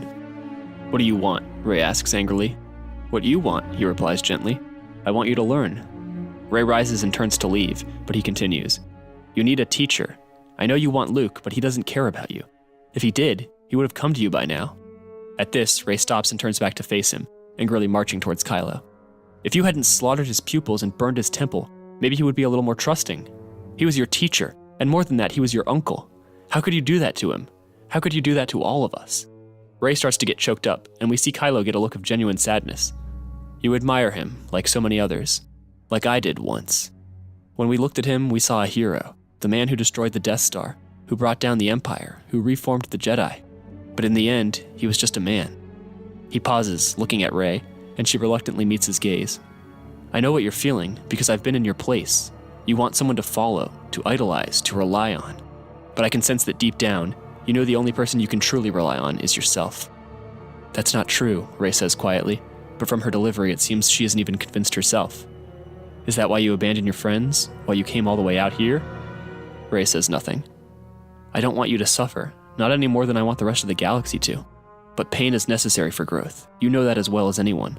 I see great potential in you, but you'll never accomplish anything by poring over dusty old tomes in the woods. You need a teacher. We see Rey look down, staring vacantly into the grass. Don't let your powers go to waste, Rey. Don't let yourself go to waste. When Rey looks back up, Kylo is gone, leaving her to ponder his words in the quiet of the night. Back on Mandalore, we see Finn and Rose sitting in a room reminiscing about their pasts, each remembering what it was like to believe that they would be heroes with no idea of the costs of war. Just then, several soldiers come into the room, informing them that Admiral Holdo requests their presence. Rose states that she was already debriefed, and Finn asks where Poe is, but the soldiers refuse to answer, ushering them from the room. Rose manages to stealthily grab an electric baton on her way out. Finn is the only one who notices, and he silently urges her against using it. However, when the soldiers lead them to a detainment cell, Rose uses the weapon to incapacitate two of them, and just as she is about to be overwhelmed, Finn manages to save her. Grabbing one of their blasters, he finds Poe in one of the cells and breaks him out, and the three rush to the landing pad where the Falcon is parked. As they escape, several guards open fire, while others seem confused and refuse to shoot at the three. Taking advantage of the chaos, our heroes board the Falcon and lift off. On the ground, we see Holdo and some of her subordinates looking up at the sky, concerned. One of them asks, "Do you think he's heading back to Hosnian?" To which the Admiral replies, "Get me a secure channel." We now return to our villains, as Kylo Ren stands before an assembly of the Knights of Ren. Everything is in place. You will find the girl on Rusan. A few of you should have no trouble taking her alive, and I do want her in one piece. Given time, she could do great things for us. As for the rest, I trust you will guard the Grand Admiral with your lives. Of course, several chorus. And you? One of them asks. I will strike at the heart of the rot. With any luck, we will triumph with little bloodshed, and soon the people of this galaxy will finally be united. As the others murmur their assent and begin to disperse, the camera comes to focus on Ren. May the Force be with you. Ren then sets his helmet and cloak aside and strides out onto a balcony in the massive Dominion Senate building on Coruscant, where thousands have gathered for a speech by Grand Admiral Thrawn. Here, the film really plays up the fascist aspects of Thrawn's rule, with magnificent statues and architecture, countless soldiers resplendent in immaculate uniforms, and Dominion banners fluttering over every part of the room. Thrawn makes his way up onto a podium, flanked by his personal guards and a number of officers, including Hux, who otherwise doesn't really have a place in the plot of this movie. The massive crowd erupts in applause, and Thrawn motions for the room to be quiet. As many of you know by now, the Chancellor of the New Republic has accepted my invitation to discuss our differences face to face. Some boos echo from the crowd, but he again motions for silence. I cannot promise that any lasting peace will be forged at this summit, or any reassurances won from that decadent and corrupt regime, but I can promise something to you, my people, and to all the people of the galaxy. I will not stand for division and disorder, for war and crime, degeneracy and profiteering. I will not stand for corruption and chaos, for bankers and bureaucrats who fatten themselves at the expense of the masses, and I will not rest until all the galaxy is united under one banner, one cause, one dominion. The crowd erupts in cheers, and he waits a few moments before continuing. My people, I promise you, there will come a day when all of us can set aside our differences. A day when we will no longer have to worry about conflict and factionalism. A day when the potential of the galaxy will be fully unleashed as we all join together in the name of progress. I ask you, think of the glories we can accomplish when we work as one. What unspeakable wonders we might achieve. And so, my people, I promise you this. I will not rest until this dream becomes reality. Again, the assembly applauds thunderously, and Thrawn, smiling, descends from the podium. Kylo begins to approach him, but a voice in the crowd draws their attention. You promise stability, and yet my planet bleeds under your iron heel, Thrawn. Senator, the Grand Admiral replies coolly, I assure you, my soldiers will only remain on your planet as long as necessary. If you truly desire peace, I would try to communicate that to your own people, who seem so insistent on fighting a war they've already lost. The Senator glares at him but doesn't respond, and Thrawn strides up to Kylo. I trust your knights are ready? We await your command, Grand Admiral. Good. We see Thrawn turn to one of the officers accompanying him, who then hurries off, and the camera pans over the Senate building as it empties. The shot comes to rest on the Senator from earlier, and the camera follows him as he turns down a hallway before being suddenly seized by Thrawn's soldiers and dragged off. Now we cut to Mon Mothma meeting with her ministers. Several of them will be accompanying her to Chandrila for the summit with Thrawn, while the others, including Han Solo, will remain behind on Hosnian. Pulling Han aside, Mothma confides that she trusts him to lead the Republic if anything goes wrong at the meeting, though she feels confident that with their fleet guarding them, and with Thrawn in harm's way himself, it will not come to violence. We then cut to the disputed system itself, where both the Dominion and New Republic have brought in dozens of cruisers and several starkillers. We get several shots of the various ships and battle stations before Mothma's delegation arrives, and we see the Chancellor's discomfort at the display of force. She quietly remarks that she hopes she hasn't put her home planet in further danger with this meeting. We then return to Poe, Finn, and Rose, who are exiting hyperspace near Hosnian. Poe is monitoring comms chatter and mentions that something seems strange. When landing, he avoids the official channels and sends a message using an alternate device. We then cut to Han Solo walking down a hallway with another minister, who is speaking about some banal topic.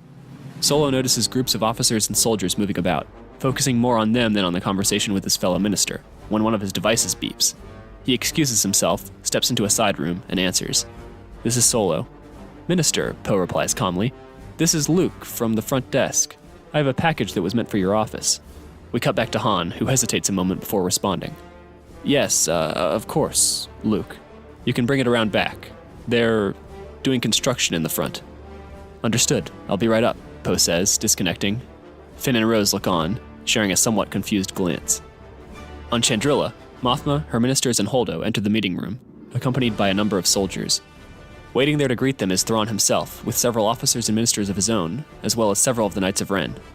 The respective heads of state greet each other coolly as they take their seats. Mothma stares at her counterpart for a moment and says, The fate of innumerable lives may be saved or sealed by our actions here today. If you truly care for your people, as you claim to, then I pray you have come seeking peace. Chancellor, Thrawn replies casually, smiling with confidence. As it happens, peace is the sole reason I'm here. The camera pans over Mothma's delegation, coming to rest on Holdo, who stares ahead sternly. Back on Hosnian, Poe, Finn, and Rose are sneaking down a hallway. They turn a corner and run straight into a pair of soldiers who turn their weapons on the trio.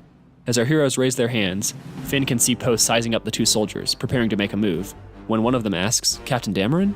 Poe nods, and they lower their weapons. Minister Solo is expecting you. As they enter Solo's office, we see him speaking via a transponder, trying to ensure the security of the Senate building. What's going on here? Poe asks.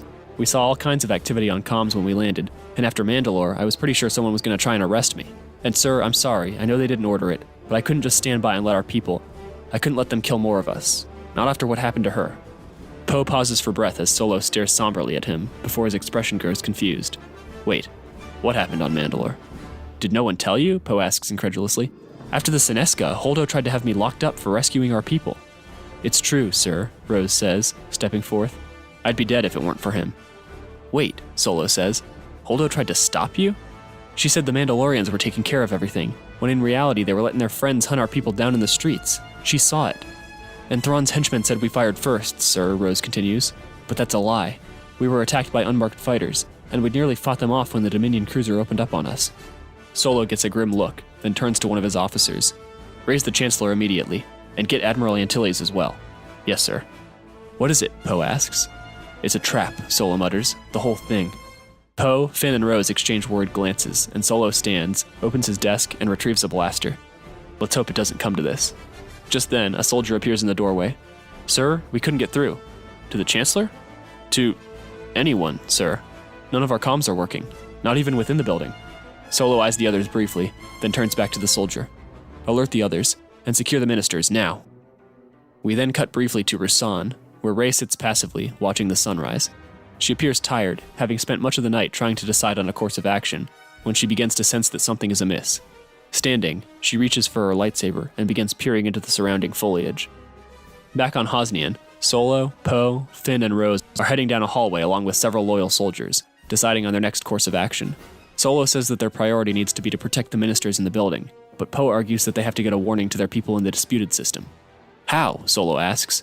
Our comms are blocked, and even then we don't know who we can trust. You can trust me, Rose says defiantly, stopping to face them. I can take the Falcon. Chandrila is close, so with any luck I can get there in time.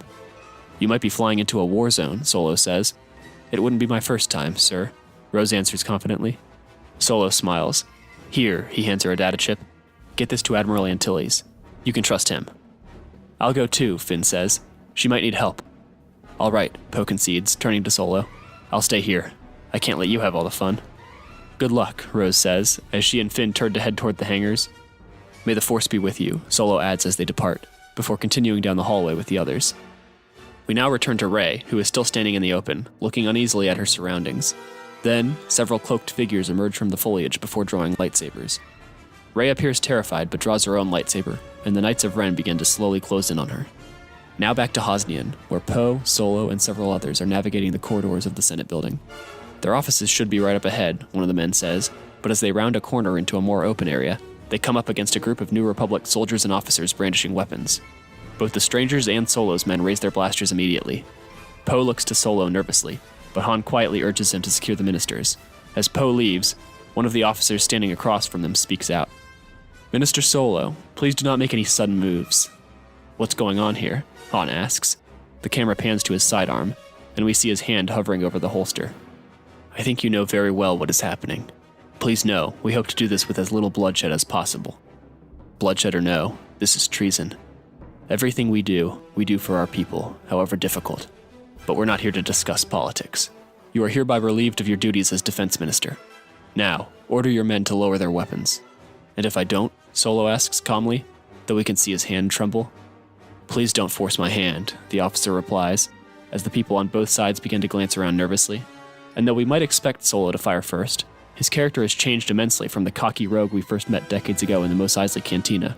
Solo stares down the plotters defiantly and says, I won't be the first one to draw blood here. The camera then focuses on the rogue officer, and we see a hint of doubt in his face. He seems like he may be about to relent, but with a quick motion he fires, and the hallway soon erupts into a war zone. Several people on both sides are gunned down, and Solo and his surviving men retreat to cover. Nearby, Poe hears the sound of gunshots and rushes ahead, coming to a room where several of the Senate Guard are standing at attention. Was that blaster fire? One asks. We see Poe hesitate, unsure if he can trust them, when more shots ring out from a different direction. There's a coup underway right now, Poe says. We need to evacuate the ministers. Solo's orders. Now it is the guards' turn to hesitate, but as the sound of gunfire draws nearer, they look to each other and then back to Poe, and we see him relax his hand as it hovers near his holster. Following them into the room, we see several of the ministers gathered around a table. What's going on? One asks, as the others murmur in confusion. We need to get you out of here, Poe says. You're all in danger. Thrawn has people in the building. This elicits shock, disbelief, and fear. If that's true, one says, wouldn't we be safer here? We don't have time for this, Poe yells. Out, let's move. Though the ministers comply, some are rather hesitant, and we see suspicious looks pass between several of them.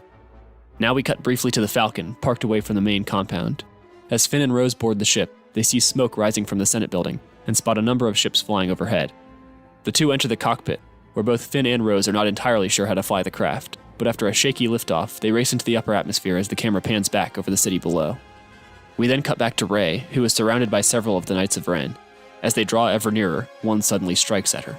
Rey blocks the attack, but her opponent easily overwhelms her, slashing at her clothes and giving her multiple minor wounds as she is forced backwards over and over.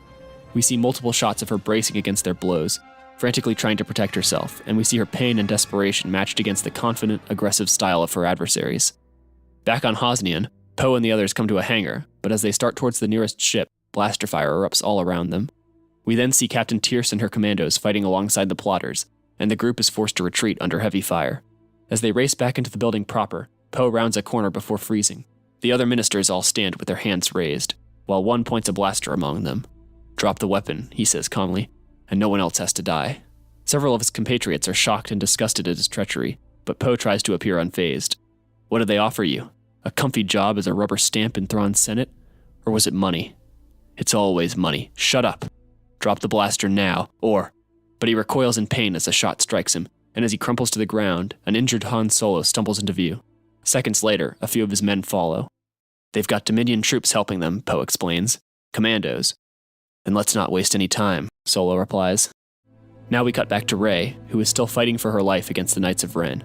As they continue to injure her and force her back, they taunt her, encouraging Rey to feel herself with pain and rage, to accept her weakness and turn to them for guidance. We get several close shots of Rey's face, seeing the fear and desperation, but still she fights on. Then we come to Finn and Rose, who are arriving in the Chandrilla system. Before them are dozens of New Republic and Dominion warships, and the two look on in awe and fear at the strange new battle stations arrayed on each side. Rose tries to hail any of the New Republic vessels as they head towards the planet. She tells Finn that they're able to listen in on the nearby chatter, but something is blocking them from opening a frequency from the Falcon. Finn argues that there's a good chance they'll be blown out of the sky by one side or the other before being allowed to land, but Rose looks at one of the nearby Republic cruisers and says, "I've got an idea." We see the Falcon turn towards the larger ship. They draw nearer, and Finn grows increasingly worried, but eventually a voice comes through the comms. "This is the Endor. YT-1300 freighter, identify yourself, and readjust trajectory immediately." Finn and Rose grin at each other, and Rose responds, "Endor, this is Private Rose Tico of the New Republic Navy with an urgent message for Admiral Antilles, from Defense Minister Solo." She looks to Finn and nods, and he flips a switch on the Falcon's control panel. Solo's broadcast begins playing. "This is Han Solo. Coup attempt in progress on Hosnian. Traitors have secured part of the Senate building and have Dominion ground support. Meeting on Chandrilla is a trap. Admiral Holdo may be compromised." We cut to the officers aboard the Endor, who are staring in disbelief at the message. "Is this real?" the captain asks. "The signature checks out, sir," the comms officer replies. "What are your orders?" "It's clearly a trick," another says loudly.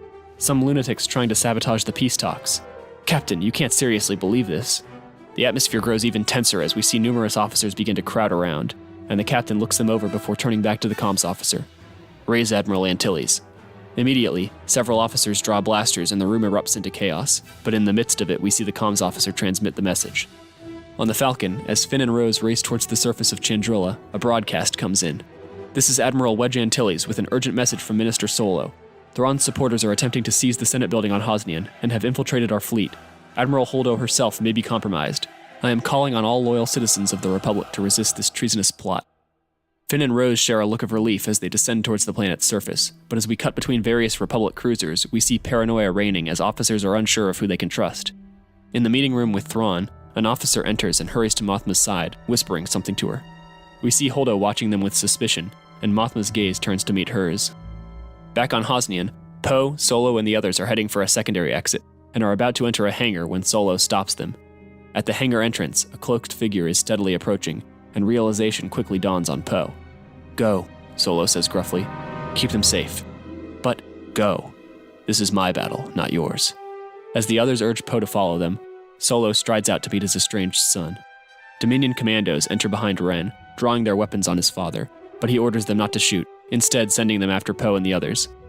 "Father," Kylo says coolly. "Ben," Han answers, slowly drawing nearer. "You can't stop us. Order your men to surrender, and no one else has to die." "I'm sorry, Ben." "Then order them to stand down." "No," Solo replies. "I'm sorry I failed you. I'm sorry I wasn't there to keep you from this path.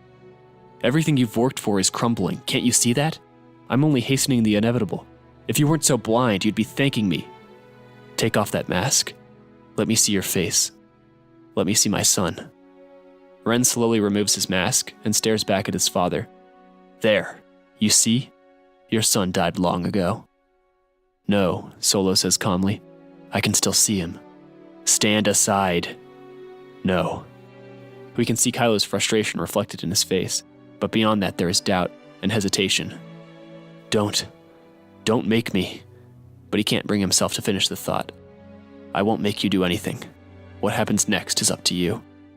Tears form in Kylo's eyes, and he looks away for a second.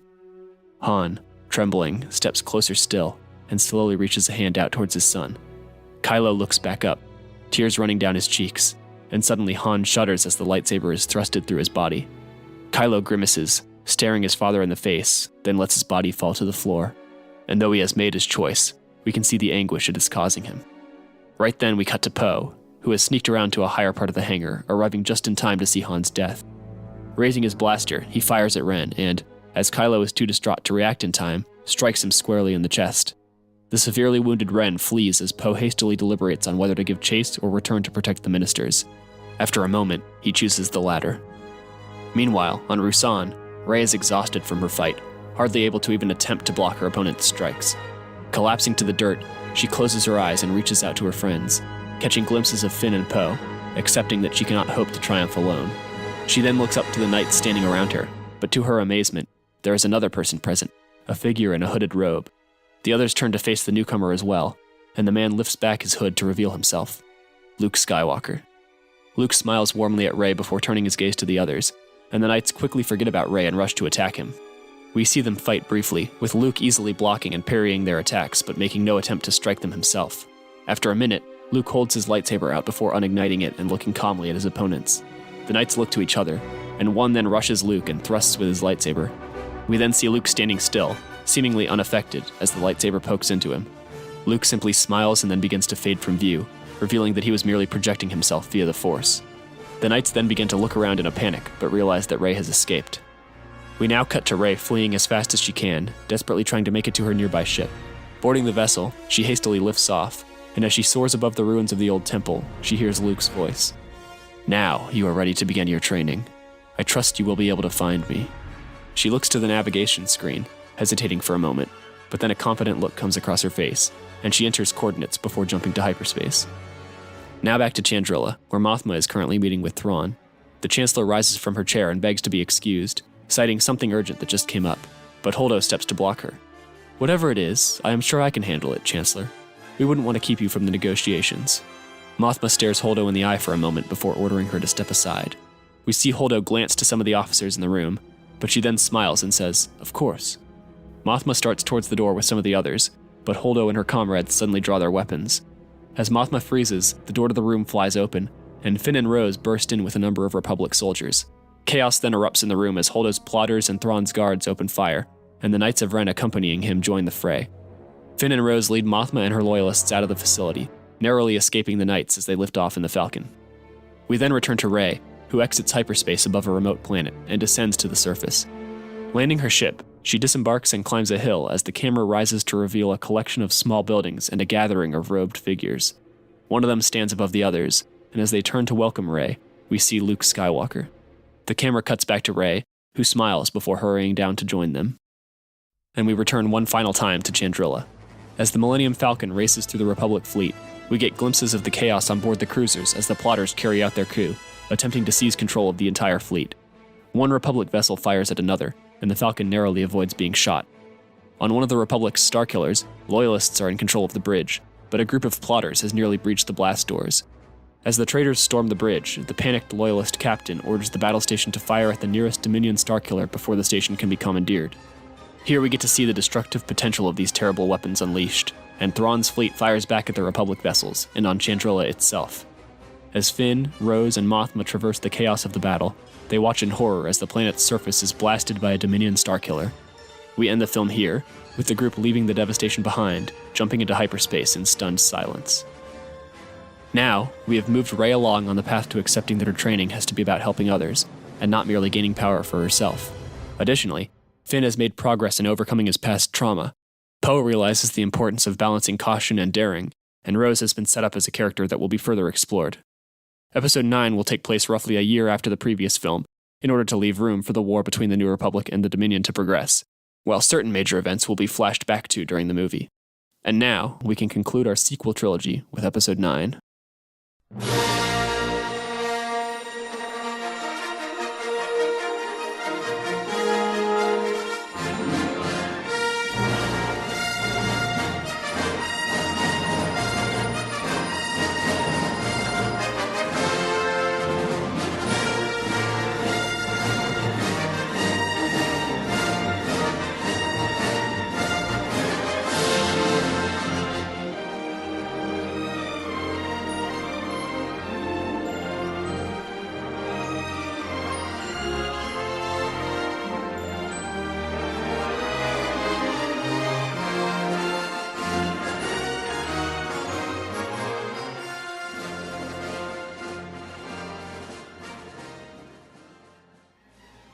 We open the third film with the Dominion in the middle of a massive assault on the important Republic planet of Corellia. As the camera moves from the battle in orbit to the combat on the ground, we find a company of Republic soldiers pinned down, only to be saved by Rey. Her appearance briefly seems to turn the tide in this sector, until Kylo Ren arrives. As the two lock sabers, Ren clearly has the upper hand, with Rey doing everything she can just to stay alive. As she is about to be killed, Finn heroically intervenes and distracts Ren momentarily, only to lose an arm to Ren's lightsaber. Kylo turns back to Rey, ready to finish her off, but he suddenly sees glimpses of Leia and Han's deaths, reeling back and giving our heroes a chance to escape. Here, we reinforce how Kylo is distraught over killing his father and being complicit in the death of his mother, and while clearly still a formidable opponent, his mental state is beginning to unravel. Poe and Rose arrive on the Falcon in the nick of time, allowing the group to get to safety. As they fly away with Finn in critical condition and Rey badly shaken, the camera rests on her for a moment, and we see a flashback of her training with Luke on the planet Verdine. Rey is shown asking about lightsaber training, but Luke chides her, telling her that the Force is about far more than being able to wield a weapon. And most importantly, a Jedi must never use the Force for attack, only defense. When Rey seems dismissive of this idea, he throws her a staff and tells her to hit him. She is hesitant, but upon trying, he easily dodges her strikes and then knocks the staff from her hand. I would rather have one Jedi without a lightsaber by my side, he tells her gently, than 1,000 soldiers. The flashback ends, and we cut to now Commander Hux meeting with Thrawn aboard his flagship, the Sovereign. As they speak, the Grand Admiral watches out the window of the command deck as a cruiser is being fitted with massive communications jamming equipment. All of the pieces are nearly in place, Commander, Thrawn says confidently. One final effort is all that remains. Hux informs his superior that his ships are ready, and Thrawn tells Hux that he can begin his attack on the Follis system. As Hux walks away, Thrawn turns back to him. And Commander, make sure you get their attention. Hux gives a sinister smile and departs. Now back to our heroes. The group arrives on board one of the Republic ships orbiting Corellia, where they learn that the Republic is pulling out of the system after taking heavy losses, especially now that the Knights of Ren are involved. Some of the officers ask Rey why Luke refuses to join the fight, with the conversation quickly becoming hostile. They accuse Luke of betraying and abandoning them, and though some of his Jedi have emerged from hiding to help the Republic, he will still not come. As they berate her, Rey has another brief flashback to her asking Luke the same question. Why won't you come with us? I can't, he says sadly. Ben will find me, and I'm still not prepared to face him. How do you know he will find you, Rey asks. Can't you, I don't know, use the Force to hide yourself? It doesn't work that way, he replies gently. He is my nephew, the son of my sister and my best friend, and he was my greatest pupil. We are too connected, he and I. If I leave, if I open myself up to the galaxy, he will find me, and I am not ready. Cutting back to the present, Rey rises angrily. Luke has not abandoned us. He is doing everything he can, and he will come when the time is right. When the time is right, an officer scoffs. If you haven't noticed, we are losing. People are dying every day. And if he faces the Knights of Ren and loses, then what? Him being dead won't help any of you. Why are we listening to her, one asks. How do we even know we can trust her? Isn't she friends with that Dominion defector? Rey marches up to the man. That defector is in a medbay right now missing an arm because he had the guts to go out and fight while you were sitting behind a console. The others hesitate, and now Colonel Poe steps forward. I know tensions are high, but we can't waste time fighting each other. This is exactly what they want. Remember them, Thrawn's forces out there? They want us all dead, and the more we waste time bickering, the closer they get to that. As the group disperses, he steps aside with Rey. He informs her that he's wanted back in the capital, and Rey wishes him well while deciding to return to Luke. Finn must remain behind while recuperating, but Rose decides to go to Hosnian with Poe. Saying their goodbyes, the group separates. We then cut to the Follis system, where a small group of Dominion vessels emerges from hyperspace. Moments later, a Starkiller joins them, and as we come to the command deck, Hux speaks with his officers. Republic vessels moving to intercept, sir. It doesn't matter, he responds. We won't be here long. He gives the order to open fire on the planet below, and just as the laser is about to strike the surface, we cut away. Luke grimaces, looking up at the sky with a pained expression. Rey's ship lands in the background, and she's greeted by R2-D2. She then approaches Luke, but he still wears a distant expression. Finally, he turns to face her. You want me to come with you, he says with resignation. Well, yes, she replies. I mean, I understand why you can't, or at least I think I do, but they... He cuts her off. Believe me, Rey, I want nothing more than to march out there and face down the whole Dominion myself, but a Jedi must exercise caution and restraint. It's what gives us our strength, makes us who we are. He looks at her. I know you want me to stop Kylo, but this is about something more than cutting him down with a lightsaber. Ben was my greatest failure. He trails off, looking away. and even after all we accomplished, look at the devastation one failure can bring. But this is your chance to set things right. It is, he responds, but the correct path is not always the most obvious, or the most straightforward. You must remember that the Force is all-encompassing, not something that belongs to the Jedi or the Sith or any one group. And the dark side of the Force, it isn't some malevolent entity, or some ideology or government. It's a darkness that dwells deep within each and every person, playing on the worst aspects of what makes us, us. And what makes the dark side so tempting is that it always seems so easy at first. Being a Jedi is difficult, demanding, even to the point of seeming absurd. But in the end, if the galaxy is made better, even in the most minute way, all that difficulty is worth it. He pauses, looking longingly at the horizon. Ben may be beyond saving, but as a Jedi, you still have to try. We all do. Rey shies from his gaze, looking out nervously as the camera pans over the landscape. From here, we cut to Kylo Ren, who is sitting in a darkened chamber, meditating. The camera slowly zooms in on his face, and his expression gradually becomes more and more strained, his breathing growing heavier. We begin to hear sounds of conflict, and the voices of both his mother and father. When his face takes up the entire frame, we hear Rey and then Luke, and his eyes flash open. We now return to Poe and Rose, who arrive at Hosnian. Poe attends a military council, where the various officers and ministers are informed that there have been numerous hit-and-run-style attacks in a certain sector of Republic space. The latest attack was far more devastating, involving a Starkiller, and the pattern of attacks leads them to believe that the next strike will target the strategically important Fondor system.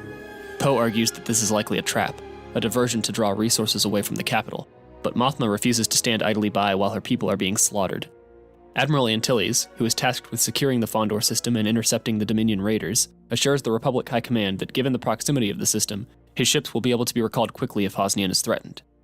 Poe exits the meeting, rejoining Rose, and the two leave the government compound and see crowds gathered in the streets below. We get shots of the cityscape, and see that tensions across Hosnian are running high. Casualty counts from the war have grown excessive, and widespread conscription and rationing have driven many people to desperation. We return to the pair just as they receive a transmission from Finn. He surprises them by showing up at the capital, and shows off the prosthetic limb he was fitted with. As the three catch up, he is still clearly haunted by his experiences, but is also eager to continue the fight against the Dominion. The trio watches Admiral Antilles and his fleet depart for the Fondor system, while a riot breaks out in the nearby streets. Back on Verdine, Rey decides to travel away from the main temple area to clear her mind. As she meditates, she sees flashes of her friends, of Kylo, and of a devastated landscape. She recognizes the archives building on Hosnian, and believes she must warn Luke. However, upon traveling back to the temple, she finds it burning and abandoned, and sees Dominion ships taking off in the distance. She searches the ruins, finding several of Luke's apprentices dead, and seeing visions of the attack through the Force, learning that Kylo and the Knights finally discovered Luke's location. She tries reaching out to connect to Luke, but is completely unable to, and nearly collapses, distraught. After taking some time to recover herself, she departs for Hosnian to rejoin her friends. Rey reunites with the others at the capital, keeping her knowledge of the events at the Jedi Temple to herself and trying to project confidence. As the group talks, the camera trails away from them and begins tracking an ordinary officer who is leaving the grounds. We follow the man as he travels through parts of the city, allowing us to witness firsthand more of the strain the war has caused the populace. Eventually, the man enters a building, where he is greeted by several unfamiliar figures in a room full of complex equipment, which one of them uses to send a transmission. Nightfall finds our four heroes strolling quietly along a darkened balcony overlooking a stretch of the city. The tension in the air is palpable, and each of them is beginning, in their own ways, to feel that the war may be hopeless. Rey confesses her fears about facing Kylo, that she may not be able to defeat or save him, and that she's not sure she even wants to save him. When the others ask about Luke, she finally tells them about what happened on Verdine, and that she doesn't even know if Luke is still alive. "I can't feel him anymore," she whispers. "I've been trying, hoping that he'll..." But she trails off, and the others are left in stunned silence. Eventually, it's Rose who speaks up. "My sister already gave her life for the freedom of the galaxy, and I don't mean to let her sacrifice be in vain. Even if it seems hopeless, even if it is hopeless. And if that is what it comes to, I'd rather die in defense of liberty than live a slave under the Dominion." The others seem somewhat emboldened by her words, and as silence returns to the scene, the four look out over the lights of the city together.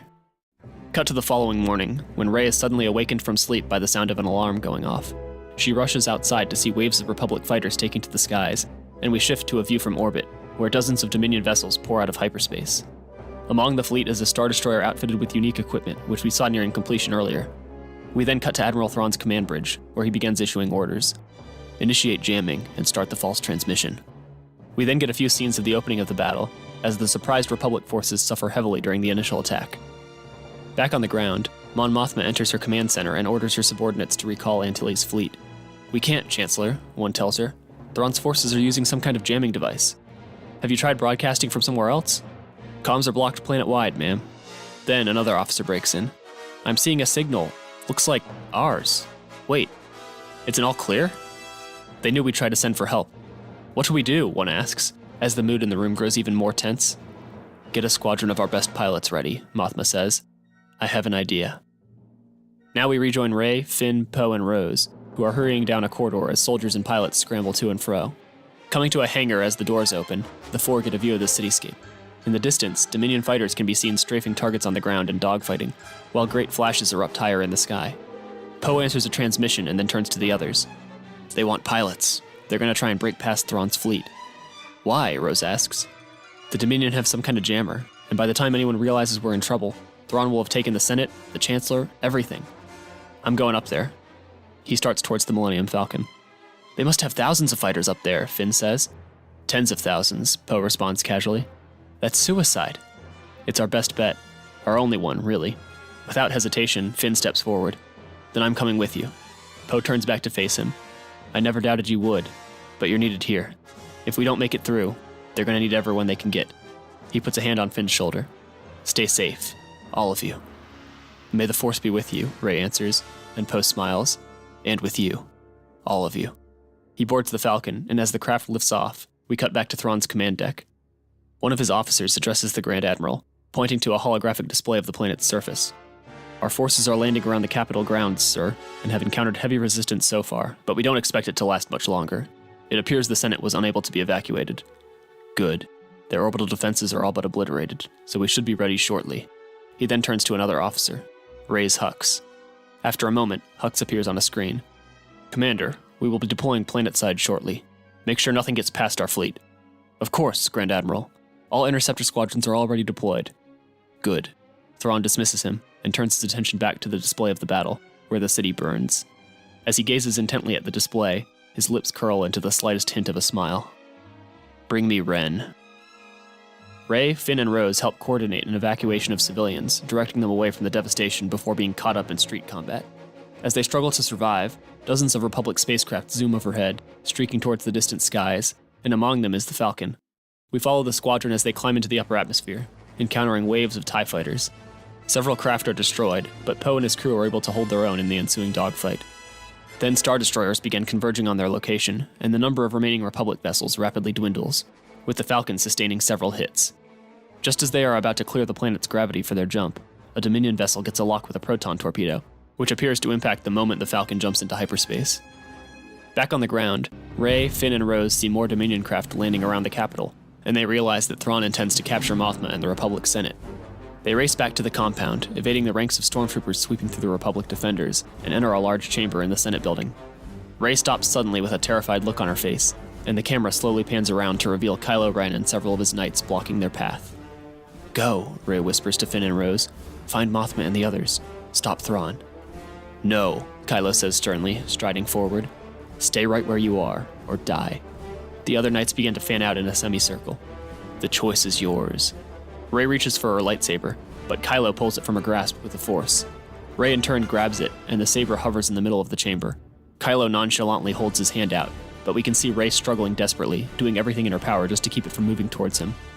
"You want to play Jedi," he says mockingly, "but you can't even keep hold of your lightsaber." Just then, a new figure steps into the edge of the frame from a side entrance, and we hear Luke's voice. "Now, Ben, I recall teaching you differently." Immediately, Kylo turns, and the saber flies back into Rey's grasp, where she sighs with relief before looking to the newcomer. Luke Skywalker stands in the entryway, a guarded expression on his face. He turns to Rey and smiles briefly, and she in turn looks at Finn and Rose, motioning for them to go. The two depart as Luke strides casually into the center of the chamber. One of the knights exclaims, "That's not really him. It's just another trick."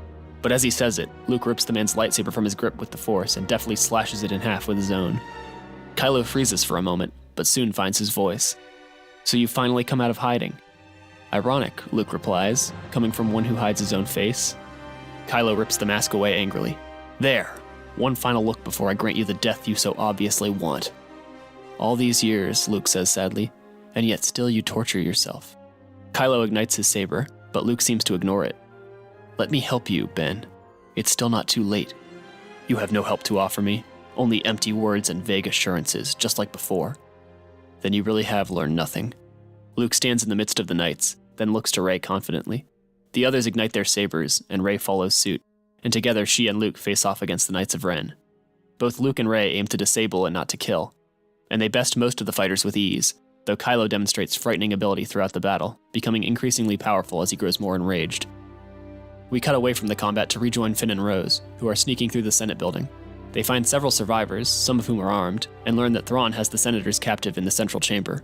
Approaching the room, they find it heavily guarded by stormtroopers, including Captain Tierce's commandos, and Thrawn stands on the podium, apparently preparing to give a speech. Cut back to the lightsaber battle, where only Kylo, Rey, and Luke remain standing. Rey is doing her best to simply stay alive, and all three are wounded and exhausted. During a brief reprieve from the combat, Rey struggles to catch her breath, and Luke stares somberly at Kylo. I'm sorry, Ben. I truly am. This only seems to anger Kylo further. Then drop your lightsaber and let us save the galaxy. It needs strength. It needs people unafraid to do what's right, no matter how hard. It needs us. Your time is past. You've already failed. It's true, Luke tells him. I have. You were my greatest failure. And now you've come to fix it, is that it? As if you were strong enough to kill me. Ben, Luke says sadly, I didn't come here to kill you. I came here to save you. Enraged, Kylo strikes at him with never-before-seen fury, and Luke is pressed back by his sudden attack. Rey tries to intervene but is quickly flung aside by Kylo, and we can see both Luke and Kylo's sabers connecting with their opponents, while around them parts of the building begin to collapse. As Rey struggles to her feet once again, she turns just in time to see Kylo Ren thrust his lightsaber into Luke's chest. Luke drops to the floor while Kylo staggers back, and we can see a number of wounds covering his body, his armor torn and singed. He appears distraught, and looks to Rey with something like surprise. Rey's own expression turns from shock to rage, and she rushes into the fray, striking at Kylo furiously and, for the first time, seeming to get the upper hand.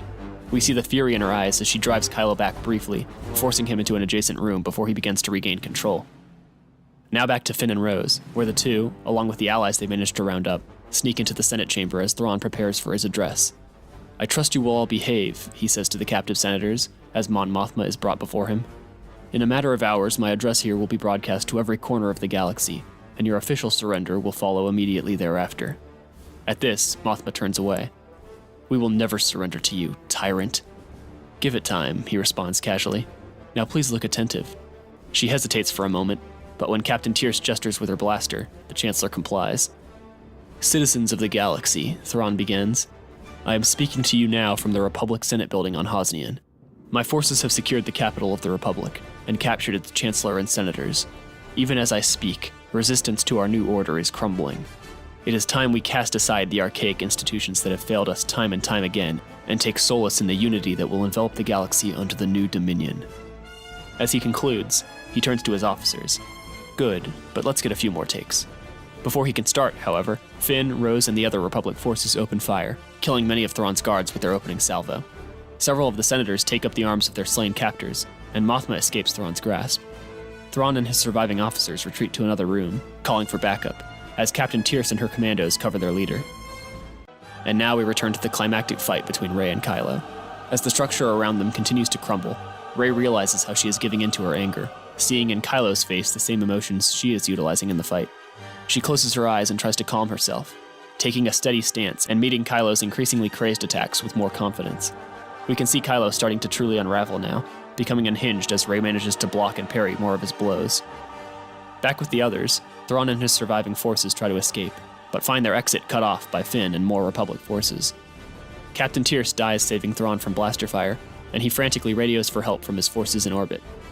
We then cut to a view of Hux on board his own destroyer, observing the situation below, when one of his subordinates suddenly says, "We're detecting multiple unknown vessels exiting hyperspace." "What?" he exclaims, but as he turns, we see out the window as Admiral Antilles' fleet arrives. Panicking, Hux orders all his vessels to fire at will, but mere seconds after he gives the order, his command bridge is obliterated. As the Dominion vessels move to engage the new threat, we see the Millennium Falcon weaving its way through the battle before diving towards the planet, as Poe triumphantly broadcasts, "To all Republic forces on Hosnian, reinforcements have arrived." Back on the planet's surface, Rey now has the upper hand against an injured, exhausted, and unhinged Kylo Ren. Despite this, she refuses to strike a killing blow, and begins pleading with Ben to surrender himself. Kylo continues to angrily refuse, and as he strikes at her a final time, the structure beneath him gives way, and he grabs onto a piece of jutting metal to keep himself from plummeting to his death. Seeing this, Rey reaches out a hand and begins steadily making her way out to him. "Please," she says desperately, "let me help you." Kylo gives her a long, anguished look, first angry but then bitter, perhaps even remorseful. Then, looking away, he lets go and allows himself to fall into the raging inferno below. Just then, Finn, Rose, and the others have Thrawn and his last remaining soldiers cornered. Thrawn, surrounded by his men, holds a comms device, and on the other end we hear an officer tell him, "We have a Starkiller ready to fire on your position, Grand Admiral." Finn and Rose stare at him with weapons raised, and he meets their gaze, rage burning in his eyes. "Sir?" the officer asks again. Thrawn breathes deeply, and we see the tension pass from him. "Stand down," he says, barely above a whisper. "Stand down." Finn, Rose, and the others relax, and as the camera pans over the destroyed cityscape, we hear Thrawn's voice. "This is Grand Admiral Thrawn to all forces of the Dominion. Stand down. This is a direct order." As the camera finds Rey, she stands near the ledge, looking somberly into the fires below. She then returns to the chamber where the confrontation began, and she hears Luke's voice. "The future belongs to you now. Take care of it." The camera pans around, coming to rest where Luke fell, to reveal his empty robes and lightsaber lying on the floor, as through the destroyed wall, the setting sun glows orange on the horizon. Finally, the film ends with our four heroes standing beside Mon Mothma before a gathering of the Senate, where they receive medals while presiding over the surrender of the remaining Dominion forces to the New Republic. Mothma gives a brief speech about the preservation of liberty before announcing her plans to retire from the Chancellorship, and the camera pans over to Rey, Poe, Finn, and Rose, who smile optimistically as the crowd cheers.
one business in the galaxy that'll get you this rich.